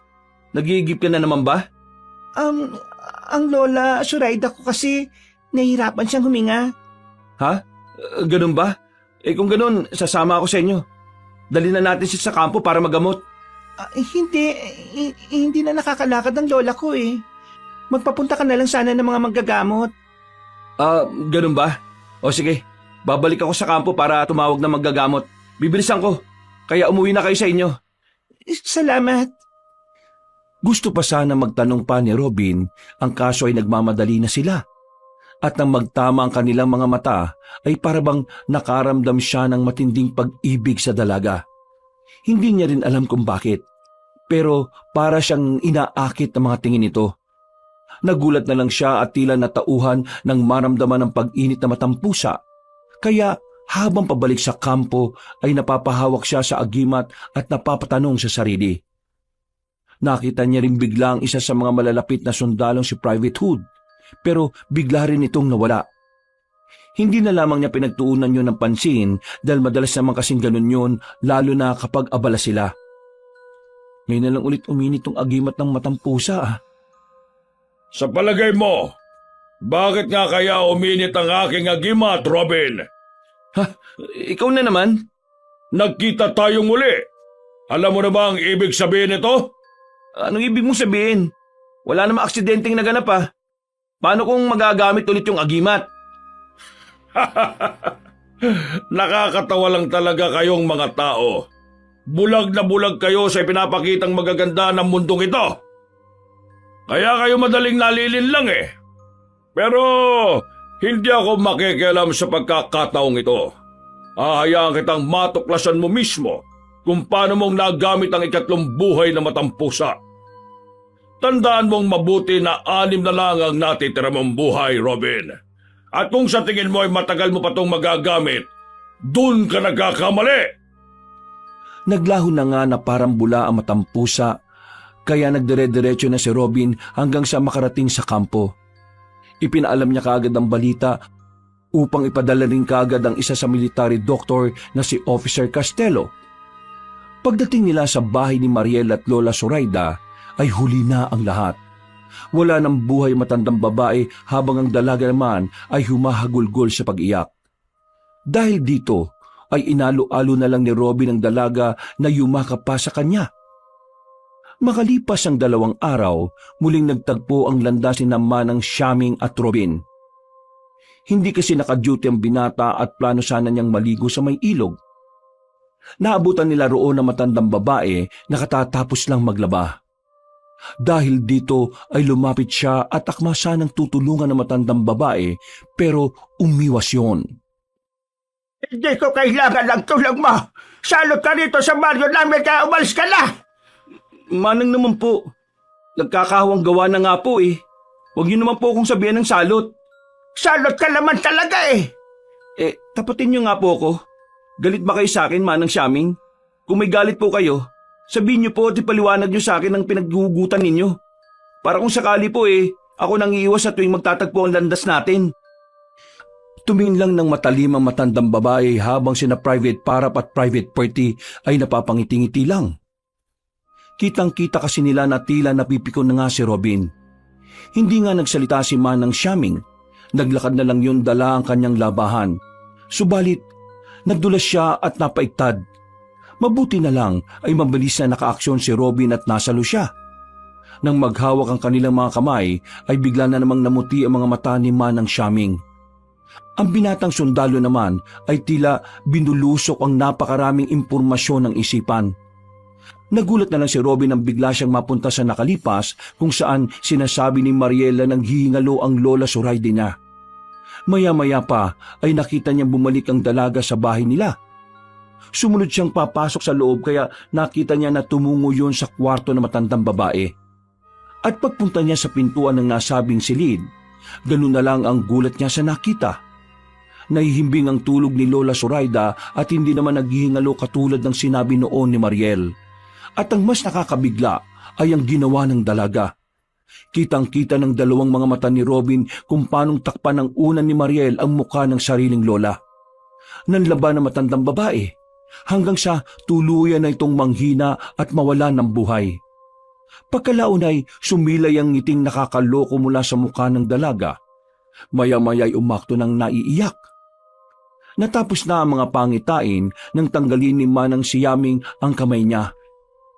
Nagkatinginan pa sila at matagal na tila nag-usap ang mga mata. Nakita niyo rin po ba yun, Manang? Diyos ka pa! Totoo po ba yun? Hindi ko alam. Bumitaw ang matandang babae at dali-daling umalis sa lugar na yon. Naiwan namang nagtataka sina Private Parap at Private Perty, habang si Robin ay hindi pa rin makapaniwala sa pangitaing nakita. Habang naliligo tuloy siya sa ilog, ay tila hindi na siya mapakali. Panay-panay na pumapasok sa isip niya ang tungkol sa nakitang pangitain.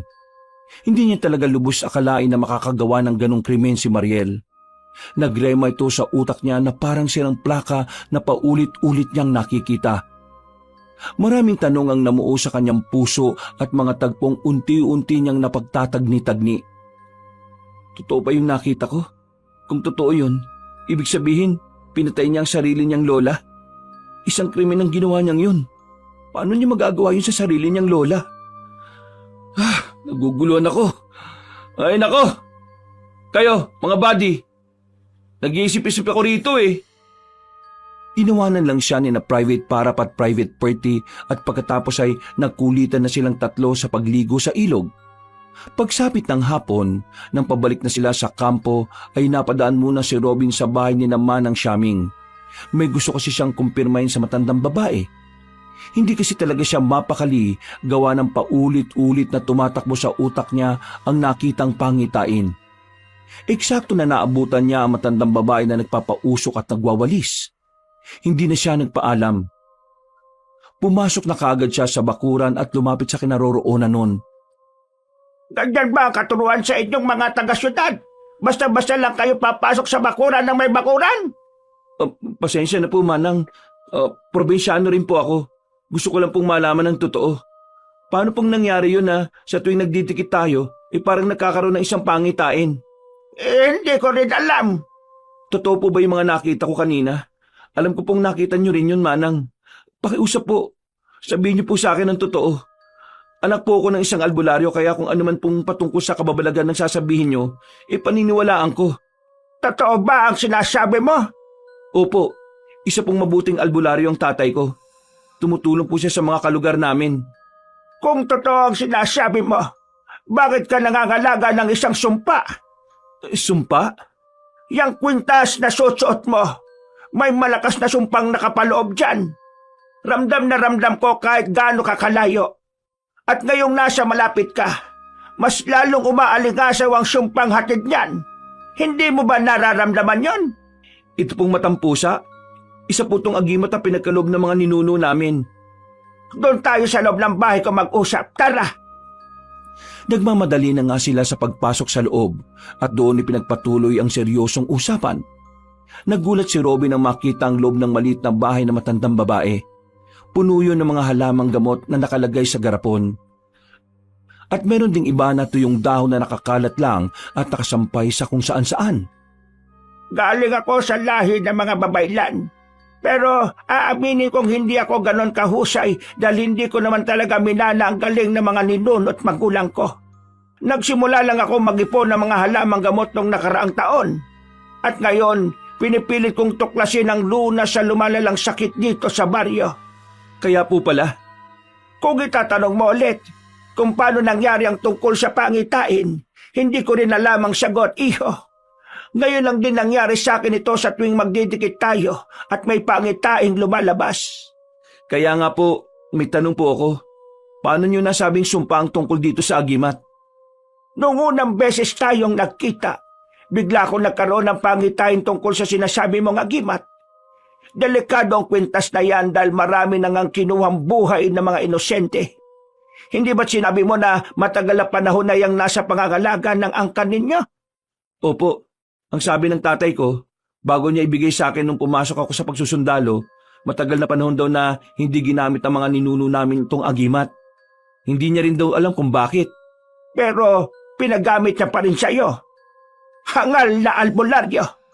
Hindi niya ba naisip ang matinding kapalit ng sumpang hatid niyan? Paano po matitigil ang sumpa? Huwag mo nang gamitin ang kwintas. Yun lang ang nakikita kong solusyon. Ibalik mo na ito kung saan may ito nakatago. Hindi na muna umimik si Robin. Inilabas niya lang ang matampusa at pinagmasdan. Matagal niya itong tinitigan bago muling bumalik kay Manang Shaming. Pag-iisipan ko po yung tungkol sa sinabi niyo. Meron pa po akong isang tanong. Yung nakita natin ginawa ni Mariel, posible po kayang... Isa lang ang sagot para malaman natin ang totoo. Kailangan mo siyang kumprontahin. Matagal na ako sa baryong ito at halos dito na ako lumaki tumanda. Nung nakarang taon ko lang nakita ang babaeng tinatawag mong Mariel at hindi talaga ako makalapit sa taong yan. Naniniwala po ba kayo na si Mariel talagang pumatay sa lola niya? Hindi ka pa rin ba naniniwala sa pangitain natin? Doon pa man, may kakaiba na akong nararamdaman sa kanya dahil simula nang dumating siya rito, unti-unti nang tila dumidilim ang kalangitan ng baryong ito. Kung ganun po, nakikita niyo rin po yung nakikita ko sa ibabaw ng baryo? Oo, sinyalis yun na may puwersa na kanilimang namamayani sa lugar na ito. At malakas ang hinala ko na may kinalaman talaga ang babaeng yon. Sa palagay niyo po ba, may kinalaman si Mariel sa masamang nangyayari rito sa baryo?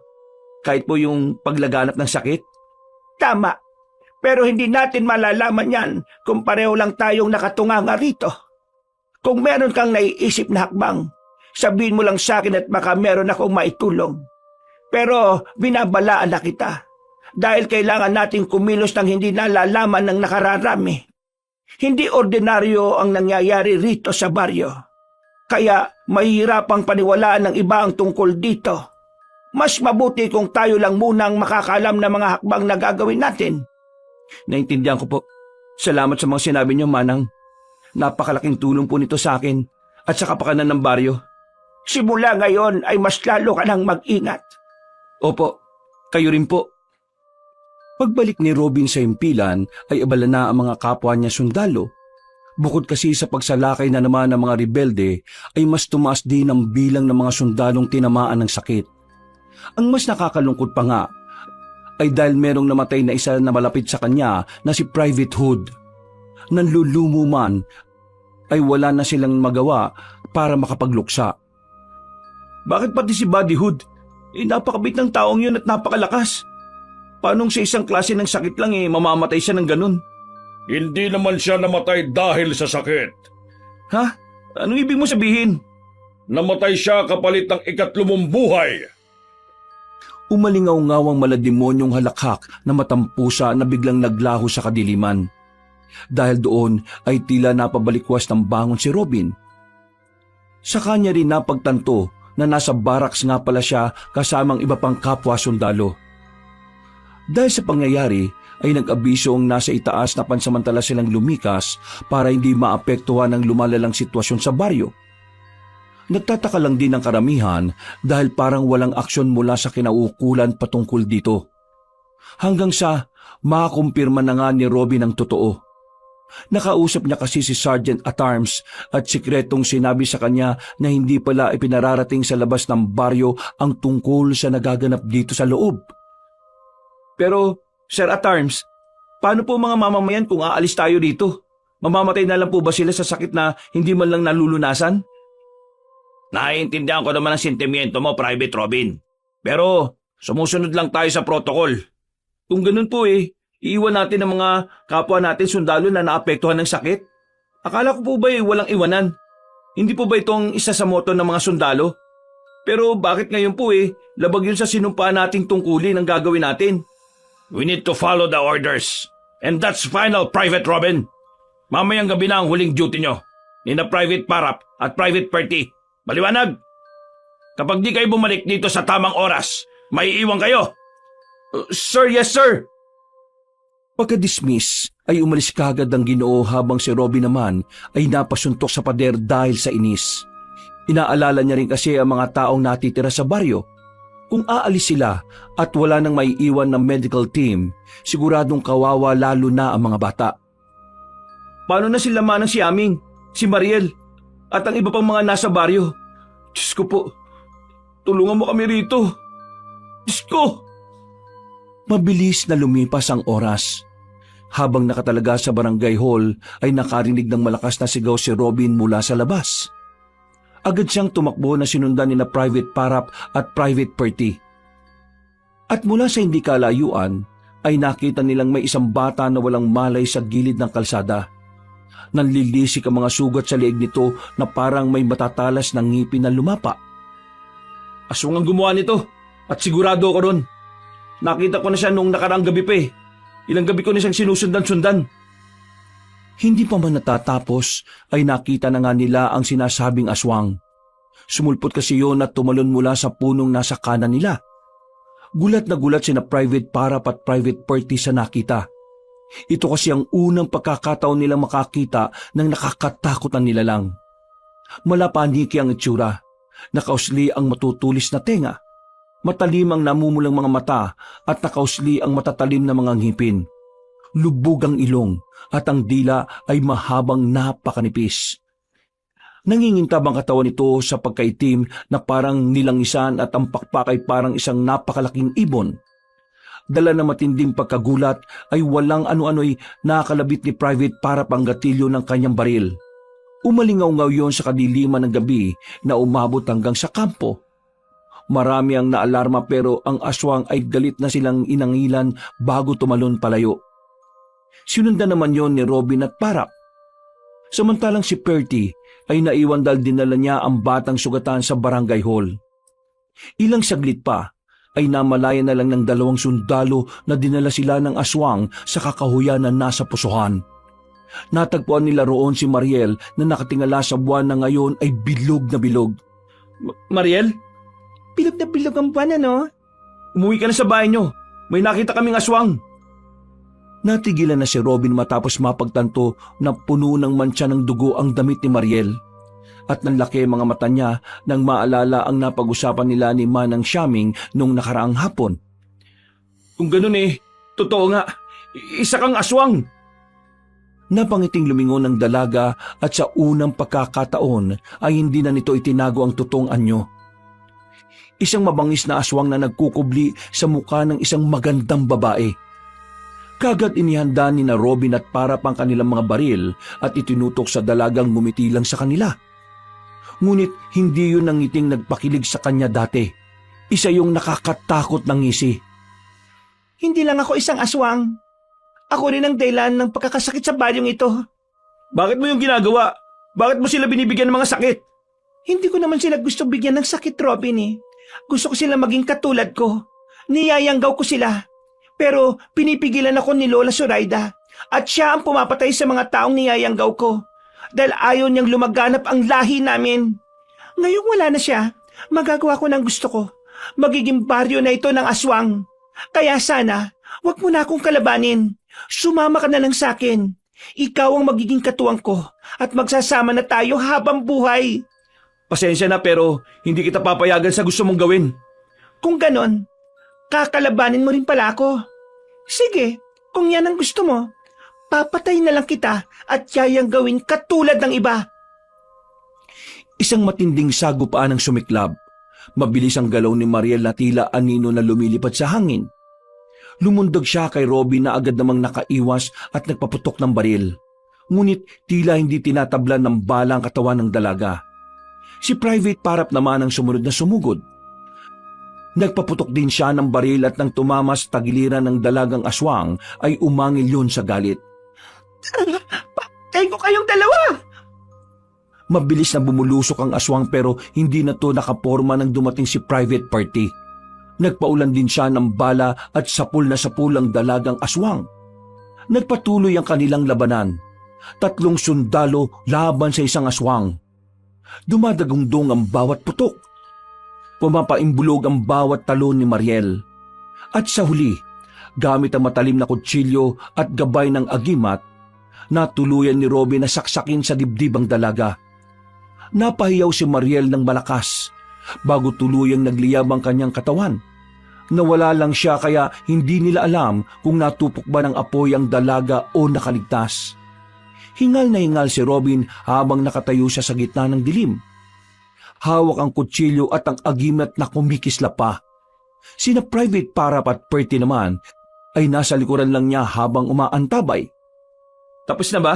Napatay na ba natin siya? Napakibit balikat lang ang kasama niyang mga sundalo na hindi rin alam kung anong isasagot. At habang nasa ganon silang posisyon, ay biglang tumunog ang radyo nila. Narinig nila ang boses ni Sergeant at Arms kaya naging alerto sila. All units, we need backup! Biglang nag-hysterical ang mga sundalong naapektuhan ng sakit. Nagwawala sila at ilan sa mga medical unit natin ang nasaktan. May mga kinagat sila sa leeg. Naloko na. Ito ni sinasabi ni Mariel na niyanggaw niya. Tara na mga kasama, magmadali tayong bumalik sa kampo para tumulong sa kanila. Walang inaksayang oras sina Robin, Parap at Perty. Nagmadali sila para makabalik sa kampo pero natigilan lang din dahil dumating si Manang Siaming. Robin, at kayo mga sundalo, tulungan niyo ako. Nakikita niyo na meron akong dalang bayong, nakatunganga lang kayo dyan. Pasensya na po, Manang. Ano po ba itong mga dala ninyo? Naramdaman kong may kakaibang nangyayari sa paligid. Kaya nilabas ko na to at nakita ko kayong kasagupang aswang. Hindi niyo pa napatay si Mariel. Ramdam ko pa rin ang madilim niyang puwersa at kung titingnan ng langit, hindi pa rin nawawala ang kadilimang bumabalot sa buong baryo. Ano nga po yung mga nasa bayong? Mga halamang gamot na makakatulong sa atin para sagipin ang mga taong ginawa ng masama ni Mariel. Natapos ko na rin sa wakas, pero hindi ko pa nasusubukan ito. Ngayon pa lang natin malalaman kung mabisa o hindi. Kung ganun po pala pakikipagsapalaran pa rin ang gagawin natin, Manang. Mas ayos nang subukan natin kaysa wala tayong gawin, hindi ba?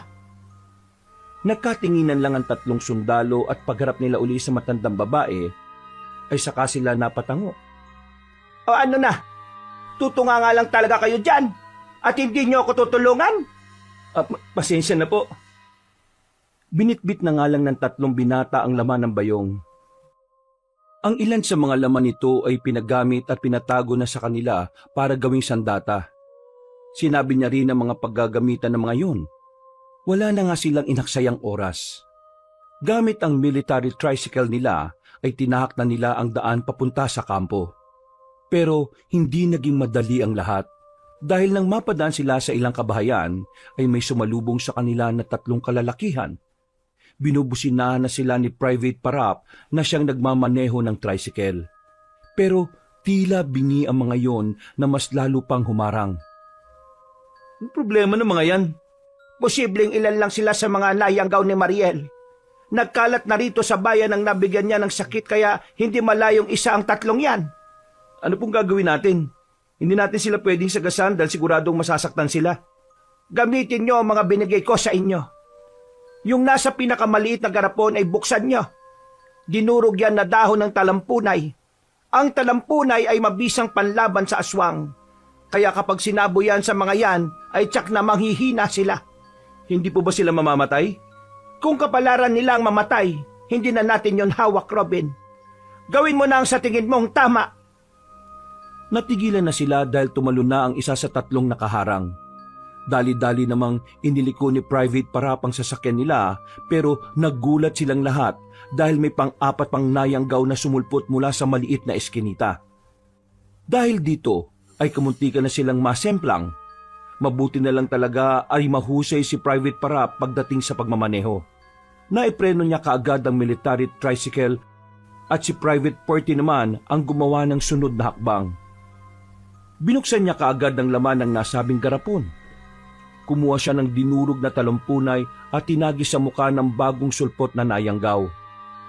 Nagumiyaw yon hanggang sa mapahandusay sa sahig at nalumpasay na parang bulating binudbura ng asin.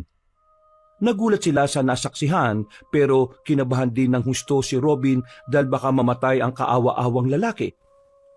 Bumula lang ang bibig noon at nahihirapang tumingin sa kanila. Tila humihingi ng tulong na iligtas siya sa pagkayanggaw. Huwag ka mag-alala.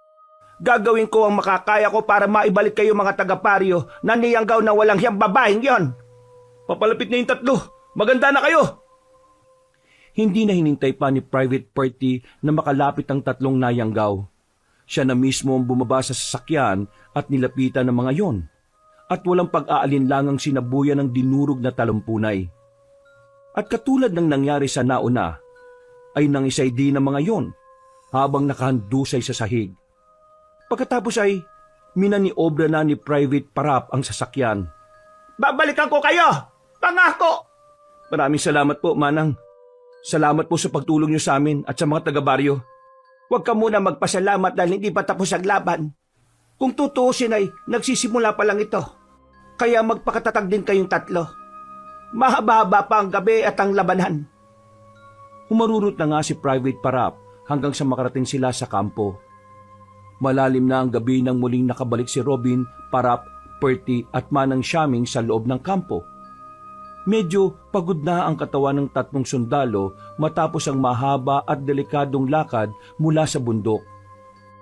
Ngunit ang pagod ay agad napalitan ng kaba at pagkataranta nang masilayan nila ang nakakabinging kaguluhan sa loob mismo ng kanilang kuta. Ang dating tahimik na mga barracks na dati rin ay tinitirhan ng mga sundalo, ngayon ay nababalot ng ingay ng sigawan, pag-iyak at mga utos ng mga nakatataas. Sa malayo ay tanaw nila ang makapal na usok na tumatakas mula sa isang gusali. Ang infirmary kung saan inilalagak ang mga may sakit na sundalo. Anong nangyari dito sa kampo? Kapag hinayaan nating mamayani ang kadiliman, ganito ang sasapitin ng lahat. Mga kasama, kailangan nating iligtas kung sino ang dapat na iligtas. Private Padilla! Private Parap! Private Pati! Sir! Mabuti at nakabalik na kayo kagad. I'm glad you're all okay. Dahil nagkakagulo ngayon, katulad ng na-report na kanina sa Radio 1. Ano pong order niyo, sir? Sumunod lang kayo sa akin. At magre-rescue tayo sa mga naapektuhan sa infirmary. Madali kayo! Sir, yes sir! Pagkatapos ng pag-uusap, ay nagmadali na sina Sargento at Arms at Robin na tumakbo patungo sa pinagmumula ng kaguluhan.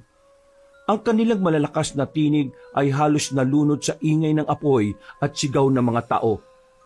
Ngunit malinaw pa rin ang kanilang determinasyon na makapagligtas ng buhay.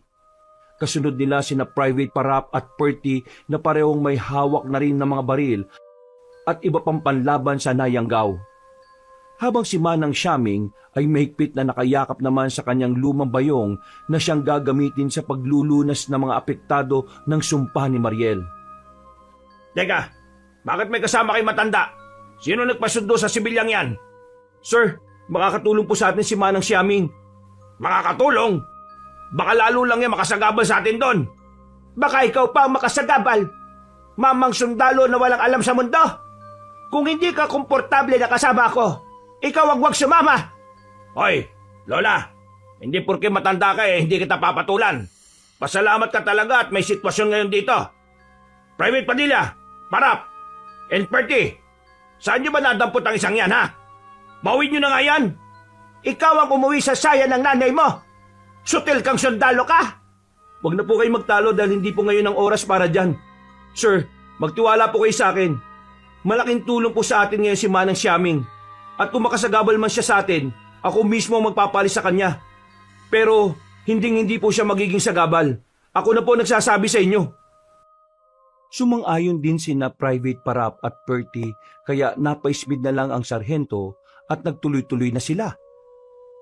Habang papalapit sila ay unti-unting lumilinaw ang tanawin. Ang infirmary ay kalahati na ang nababalot ng apoy. Ang bubong nito ay naglilib na ng husto. Habang ang ilang sundalo ay pilit inaapula ang apoy gamit ang tubig mula sa mga drum at tabo.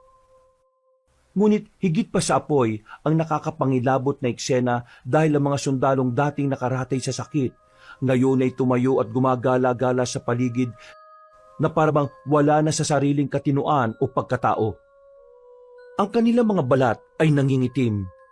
Ang mga mata ay nanlilisik at kumikislap sa mapulang liwanag. Ang ilan ay gumagapang. Ang iba naman ay nakatayo na tila walang sakit. Ngunit lahat ay may iisang ekspresyon. Pagkagutom, galit at pagnanasa sa sariwang dugo at karne ng tao. Ang lala nito, Manang. May ideya ba kayo kung anong nangyayari? Yes, sir. Kung ganon, anong nangyayari sa mga sundalong yan? Para silang sinaniban ng masamang espiritu. Hindi yan basta sanib lang. Sila ay mga Nayanggaw. Si Mariel ang dahilan ng lahat ng ito kung bakit ang mga taga-baryo at ang ilang sundalo ay Nayanggaw. Nayanggaw? Ano yun? Ibig sabihin, ginamitan sila ng espesyal na laway ng aswang para mahawa sa pagiging aswang. Sa ngayon, mga bubot na aswang pa lang sila, pero sa oras na makatikim na sila ng sariwang dugo at karne ng tao, mahihirapan na tayo dahil mas babagsik sila. Aswang? Totoo ba ito mga sinasabi mo? Yes, sir. Mahirap mang paniwalaan, pero totoo pong lahat ng ito. Saksi kami ni Private Parap at Private Perty. Dahil nakasagupan namin mismo ang babaeng gumawa nito sa mga taga-baryo. Hindi lang po rito sa kampo natin nagaganap ito, kundi pati na rin mismo sa baryo. Kung ganon, hindi pala delikadong sakit ang kumakalat sa lugar na ito. Tama po, sir. Tama na muna ang satsat. Asikasuhin nyo na ang mga sundalo bago pa sila makapaghasik ng lagim at tuluyang maging isang ganap na aswang. Kung ganon, dapat na sila mamatay. Sir, hindi natin pwede basta patayin ang mga yan. Mga kasamahan natin sila at mga sundalo. Tandaan nyo na nasa ilalim lang sila ng sumpa at nandito si Manang Siaming na handang tumulong sa atin sa abot ng kanyang makakaya. Manang, Paumanhin po sa inasal ko kanina. Malaking tulong ka ngayon kaya po protektahan ka namin. At katulad ng sinabi mo, Private Padilla, hindi natin sila papatayin. Pahihinain lang natin sila hanggang sa muling malunasan. Yes po, sir. Kung ganon, maganda na kayo lahat. Nagsigawan na sila bilang pagsang-ayon. Tumango si Robin at sinikap na hindi matakot. Kahit na ang bawat yabag ng mga nilalang na ito ay nagdudulot ng pangamba. Hinigpitan niya ang hawak sa kanyang sandata at nagsimula na silang sumalakay.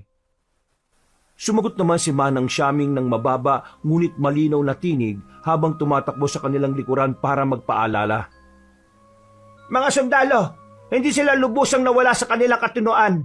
Ang katawan nila ay nilamon ng sumpa, pero kaya ko silang gamutin. Kailangan lang ninyo silang pabagsakin. Huwag niyong hayaang makalapit sa akin hanggang matapos ko ang ritual. Pagdating nila sa harap ng infirmary, sinalubong agad sila ng 3 nayanggaw na sundalo. Ang una ay mabilis na sumugod. Ang kukunon ay mahaba at kumikislap na parang nagniningning sa apoy. Handang punitin ang sinumang madaanan. Umamba si Robin at sinalubong ang galaw ng sundalong nayanggaw. Sa isang mabilis na iwas ay tumagilid siya at itinulak ang katawan nito. Gamit ang buong lakas ng kanyang balikat. Napahandusay ang nayanggaw, ngunit agad din bumangon na parang walang naramdaman. Mga kasama, sa hita! Binibigyan ko kayo ng pahintulot na sugatan sila sa hita! Madali kayo! Sir, yes sir! Kagad nga silang sumunod sa utos. Binaliktad ni Robin ang baril at gamit ang bandang lagayan ng magasin ay hinampas niya ang binti ng sundalong nayanggaw. Dahilan para tuluyang bumagsak yon sa lupa. Habang pumapalag ang iba, ay mabilis namang sumugod si Sergeant at Arms at pinilipit ang mga braso ng iilan. Pinulupot ang sinturon upang hindi na makagalaw hanggang sa tumalima na ang mga yon. Samantala, ay may 2 nayanggaw pa ang lumapit. Ang isa ay tumalon kay Private Parap, ngunit maagap siyang nakailag at itinulak yon pabalik gamit ang pagsipa. Si Private Purty naman ay halos mahulog ng muntikan ng siyang kagatin sa leeg ng isa pa, ngunit nahila siya ni Robin sa oras. Muntik na siyang mabitag ngunit hindi nila hinayaang bumigay. Pagtayo ni Private Purty ay hinagisan niya kagad ng dinurog na talampunay ang sundalong nayanggaw. Kitang-kita ni Sargento at Arms kung paano mangisay na parang bulating binudburan ng asin ng sundalo. Gulat na gulat siya dahil ito ang unang pagkakataon na makakita siya ng ganon. Anong nangyari sa kanya? Ang sinabi ng tauhan mo ay isang uri ng halamang gamot na kinatatakutan ng mga aswang. Kung ganap siyang aswang, kapag sinabuyan siya nito, ay tsak ang kanyang kamatayan. Paano yung sundalo? Baka mapahamak. Huwag ka mag-alala dahil hindi siya mapapano. Dalhin niyo na sa akin ang lahat ng mga napataliman niyong nayanggaw. Pagkatango ng sarhento ay tumulong na rin siya sa pagkuha sa mga nayanggaw na mga sundalo. Patuloy naman ang pag-apula ng apoy ng iba. Nang nasa tapat na ang karamihan sa biktima ng nayanggaw, ay tumango si Manang Siaming at inilipag ang kanyang bayong sa lupa. Mabilis niyang inilabas ang mga dahon ng sambong. Abo mula sa sunog na uling at ilang bote ng langis na may matapang na amoy. Habang pinapahid ito sa noon ng mga nayanggaw, ay nagbibigkas siya ng mga sinaunang orasyon. Para lang siyang bumubulong ng hangin, ngunit ramdam ng lahat ng normal na tao sa buong paligid ang kilabot. Dala ng bigat ng pinakakawalan niyang kapangyarihan. Ngunit hindi natapos doon ang lahat. Dahil mula sa likuran ng infirmary, ay lumabas pa ang mahigit lagpas 10 nayanggaw. Lahat ay sabay-sabay na umatungal. Ang kanilang mga sigaw ay nagpatigil sa isang sundalong nag-aapula ng apoy. Ang ilan ay natakot at napatras, habang ang iba naman ay pilit na nagtatapang-tapangan, ngunit halatang nanginginig ang mga kamay. Private Parap! Private Purty! Samahan niyo ako sa harap! Kahit anong mangyari, huwag nating hayaang makalapit ang mga yan kay Manang Siaming! Ako, sir, ano pong gagawin ko? Mayroong kakasama ni Manang. Protect her at any cost! Sir, yes sir! Tumakbo na nga sina Sergeant at Arms, Private Parap at Purty na pinigilan ang mga papasalakay pang nayanggaw. Sumusundot-sundot din ang pagtulong si Robin. Pero mas priority niya ang kaligtasan ni Manang Siaming na patuloy pa rin sa ginagawa nito. Mabilis na sumalubong sina Parap at Perty. Pinagsabay nila ang 2 hampas ng baril at ang pagsaboy ng dinurog na talampunay. Isa ang tumama sa balikat, dahilan para mapatigil ang paglusob ng unang halimaw. Ang ikalawa naman ay nakaiwas, ngunit nasangga ito ni Sergeant at Arms na may hawak na bakal na pamalo. Tumama ang matibay na palo sa dibdib nito at napatras ito ng bahagya. Pinagsasabuyan na nila lahat ng mga nandoon hanggang sa humandusay na lang din. Ilang minuto pa ang lumipas, ang paligid ng infirmary ay naging parang larangan ng digmaan. Ang mga nayanggaw ay hindi tinabla ng karaniwang atake ng ilang sundalo na tumulong at walang alam sa nangyayari. Bawat hampas, palo o suntok ay tila hindi nila nararamdaman. Ngunit unti-unti sa tulong ng taktika ni Sergeant at Arms, natutunan nilang pabagsakin at kontrolin ang galaw ng mga ito nang hindi kinakailangang patayin o saktan ng husto. Si Manang Siaming naman ay walang tigil sa kanyang panggagamot.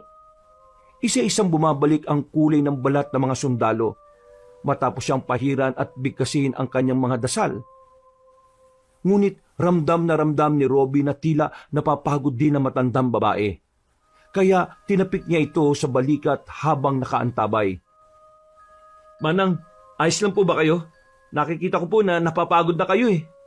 Wala tong pagod na to kumpara sa ginagawa niyong mga sundalo. Alam mo ba, kung alam ko lang na magagamit ko tong kakayahan ko ngayon, dapat pala nung bata-bata pa lang ako nagpakahusay na ako at hindi na naging masuwayin sa aking ina. Di sana'y hindi rin ako napapagod ng ganito. Huwag niyo pong sabihin yan. Malaking-malaki ang tulong niyo sa amin, lalo na po sa mga taga-baryo.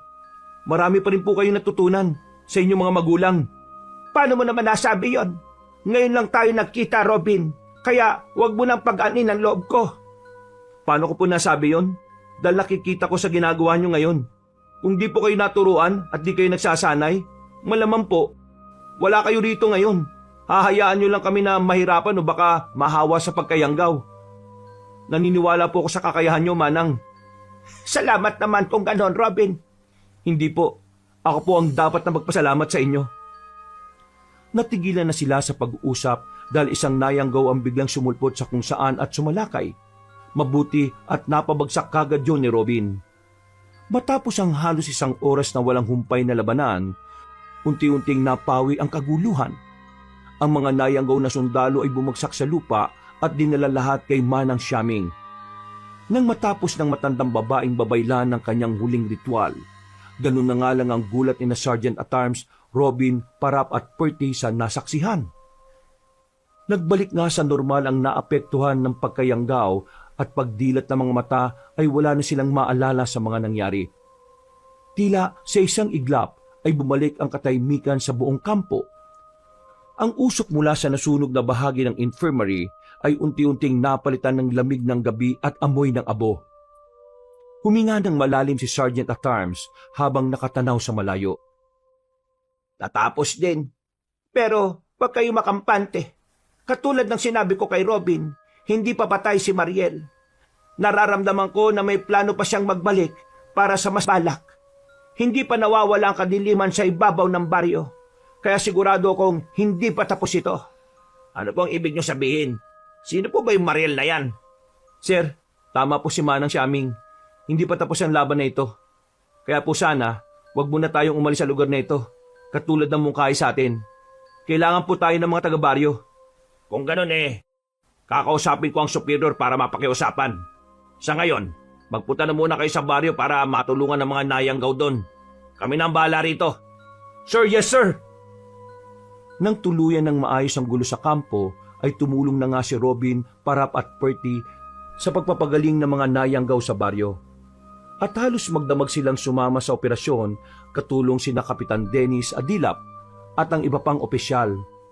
May mga opisyal na tumakas na pero hinayaan na lang din ito. At bago sumikat ang araw, ay napataliman na nila ang lahat ng mga nayanggaw sa baryo. Galak na galak ang mga tao at lubos ang pagpapasalamat kina Robin, Parap at Perry dahil sa pagtulong. Huwag po kayo magpasalamat sa amin, mga mamamayan sa baryong to. Ang dapat niyo po napasalamatan ay si Manang Siaming dahil siya po ang nagbigay lunas sa mga miyembro ng pamilya niyo na niyanggaw ni Mariel. Opo, nakakagulat man pero totoo ang sinasabi ko. Nadiskubre namin na ang tinitingala niyong magandang babae, kinahuhumalingan at inaakalang mabait ay isa palang mapanlinlang. Aaminin ko rin po na ako man ay nahulog sa kagandahan niya. Pero bago pa niya ako mabiktima, ay ipinakita na sa akin ng Diyos ang totoo niyang kulay. Gulat na gulat ang mga tao sa kanilang narinig patungkol kay Mariel. Kilalang kilala kasi ang dalaga sa kanilang lugar bilang isang mabait at mayuming babae. Pero pakitang tao lang pala ito dahil sa masama niyang balak. Nagapi namin siya, pero hindi namin siya tuluyang natalo.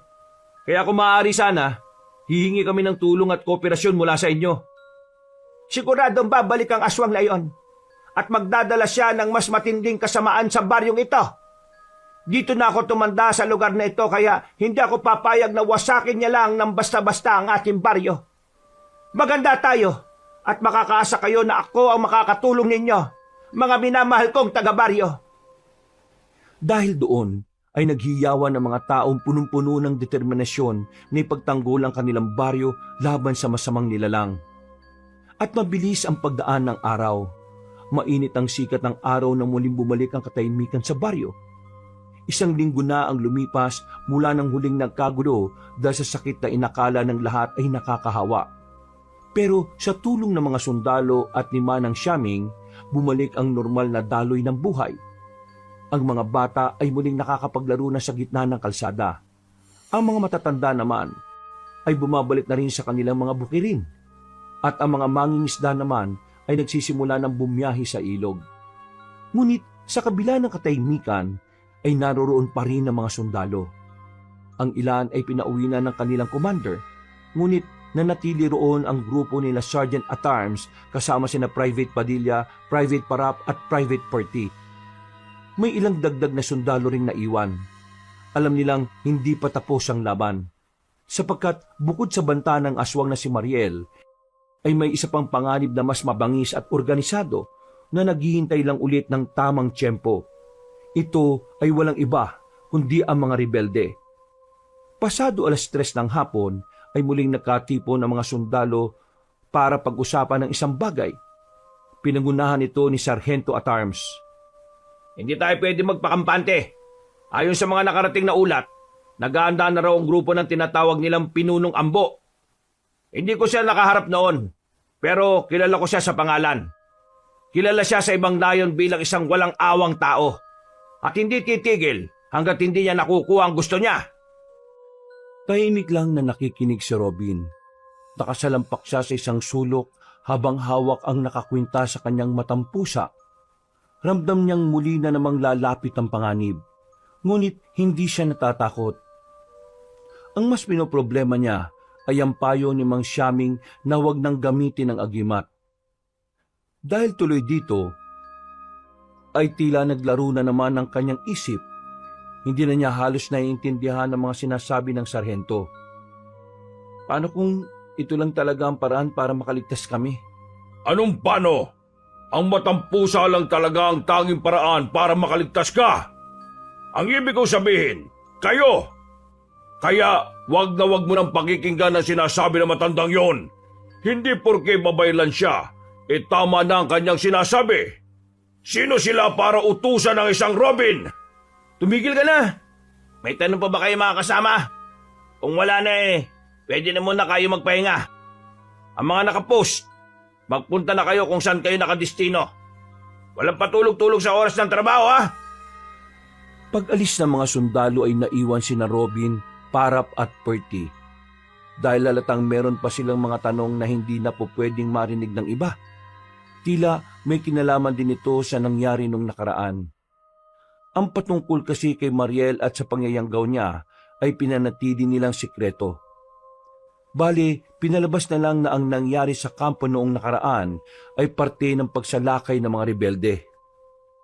Sir, matanong ko lang po, bakit nga ba interesado yung mga rebelde na yun sa baryo na ito? Hindi ba't mas madali para sa kanila kung umatake na lang sila sa mismong bayan? Magandang tanong yan. Ayon sa informante natin, hindi lugar ang habol nila. May bagay silang gusto makuha na hindi ko matukoy kung ano. Bagay? Ibig sabihin, dito lang matatagpuan sa baryo? Posible. Ayon pa sa informante natin, si Ambu pala nagsasanay din ng mga panggagamot na parang katulad kay Manang Xiaming. Narinig ko nga na gumagamit siya ng salamangkaw, dasal at posibleng isa rin daw sa target niya ang babaylan. Kaya importante rin na palagi natin babantayan si Manang Xiaming. Talaga po? Kung ganun, delikado po pala ang lagay ni Manang Xiaming. Kailangan niya pong malaman ng tungkol dito. Hindi. Hindi magandang ideya yan, Private Padilla. Bakit naman, sir? Para po sa akin, mas okay na malaman niya para makapaganda na siya para makaalis dito. Narinig mo ba na palaging sinasabi ni Manang Xiaming na dito siya pinanganak? Kaya gusto niyang dito siya mamamatay. Kung malalaman niya ang tungkol diyan, mas lalo lang siyang mag-i-stay dito. Mas mainam na tayo-tayo lang muna ang makakaalam dahil kapag kumalat pa ito sa iba, baka ipagkanulupan niyang matandang babaylan. Hindi natin alam ang takbo ng utak ng mga taga-baryo. Marami sa kanilang hikaho sa buhay. Kaya malaki ang posibilidad na makagawa sila ng hindi maganda para lang sa pera. Sa bagay, may punto kayo, sir. Makinig kayo mabuti. Private Parap at Private Perty. Kayong tatlo ang mga pinagkakatiwalaan ko kaya sa inyo ko inaatas ang misyon para maprotektahan si Manang Xiaming kahit na anong mangyari. Alalahanin ninyo na hindi lang rebelde ang kalaban natin kundi ang aswang na si Mariel. Walang dapat na masamang mangyari sa matandang babaylan hanggang hindi natin nahuhuli ang babaeng aswang. Sir, yes sir! Pagkatapos ng pag-uusap na yon, ay napahawak na naman si Robin sa agimat dahil tila meron siyang kakaibang nararamdaman sa paligid. Para bang nalalapit na ang pagbabadya na naman na masama. Dahil doon, wala namang duty kaya nagtungo siya sa bahay ni Manang Xiaming. Kinonsulta niya ang matandang babae para sa kanyang nararamdaman. Nararamdaman niyo rin po ba yung parang may kakaibang hatid ngayon ng simoy ng hangin sa baryo, Manang? Oo. Nung nakaraan ko pa yan nararamdaman. May tanong po ako, Manang. May ideya po ba kayo sa kung ano ang pake ng pinuno ng rebelde sa baryong to? Ang totoo niyan wala rin. Pero kilala ko si Ambo. Dahil minsan ko na siyang nakasama noon sa bundok. Pero hindi ko pa alam noon na pinuno pala siya ng mga rebelde. May husay din siya pagdating sa panggagamot.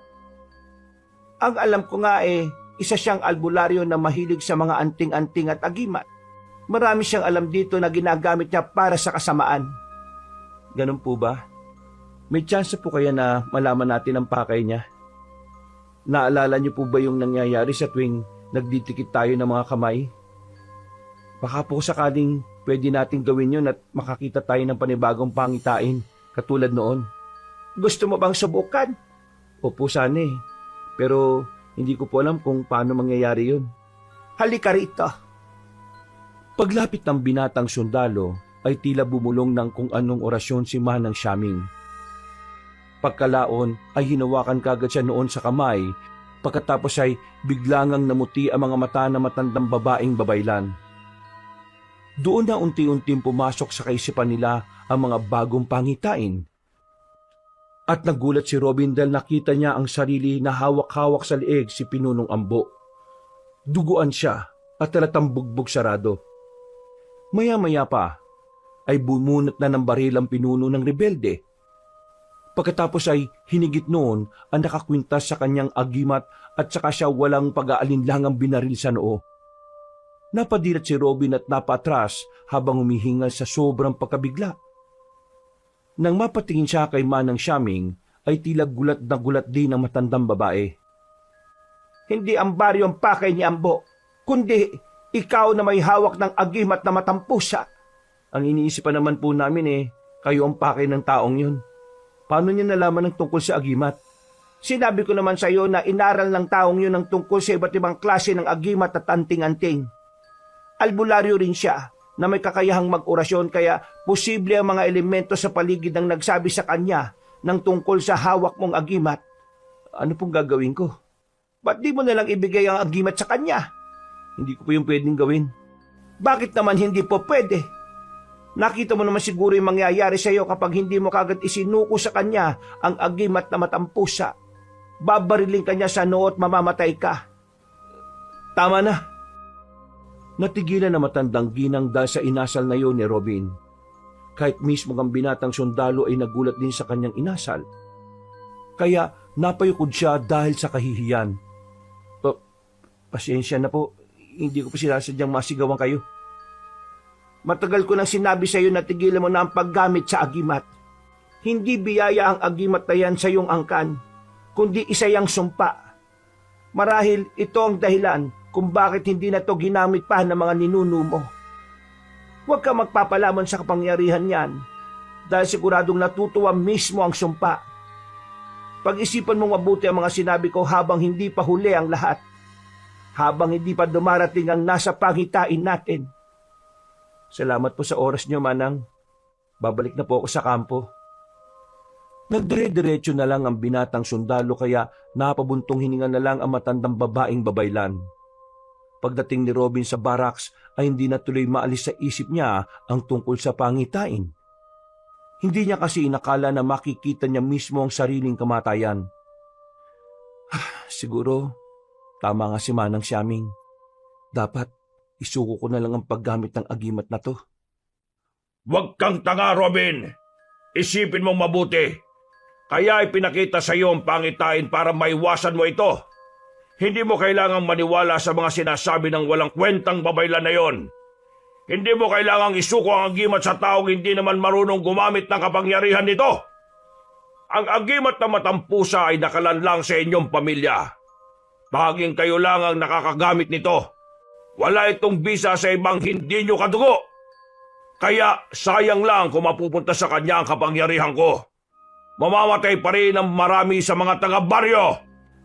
Nagsasabi ka ba ng totoo? Anong mapapala ko sa pagsisinungaling? Sa halip na isipin kung paano isuko ang agimat sa rebeldeng yon, isipin mo na kapag ginamit mo ang agimat, maraming buhay ang maililigtas mo. Diyan ka na nga muna dahil naiinis ako sa katangahan mo. Mag-isip-isip ka!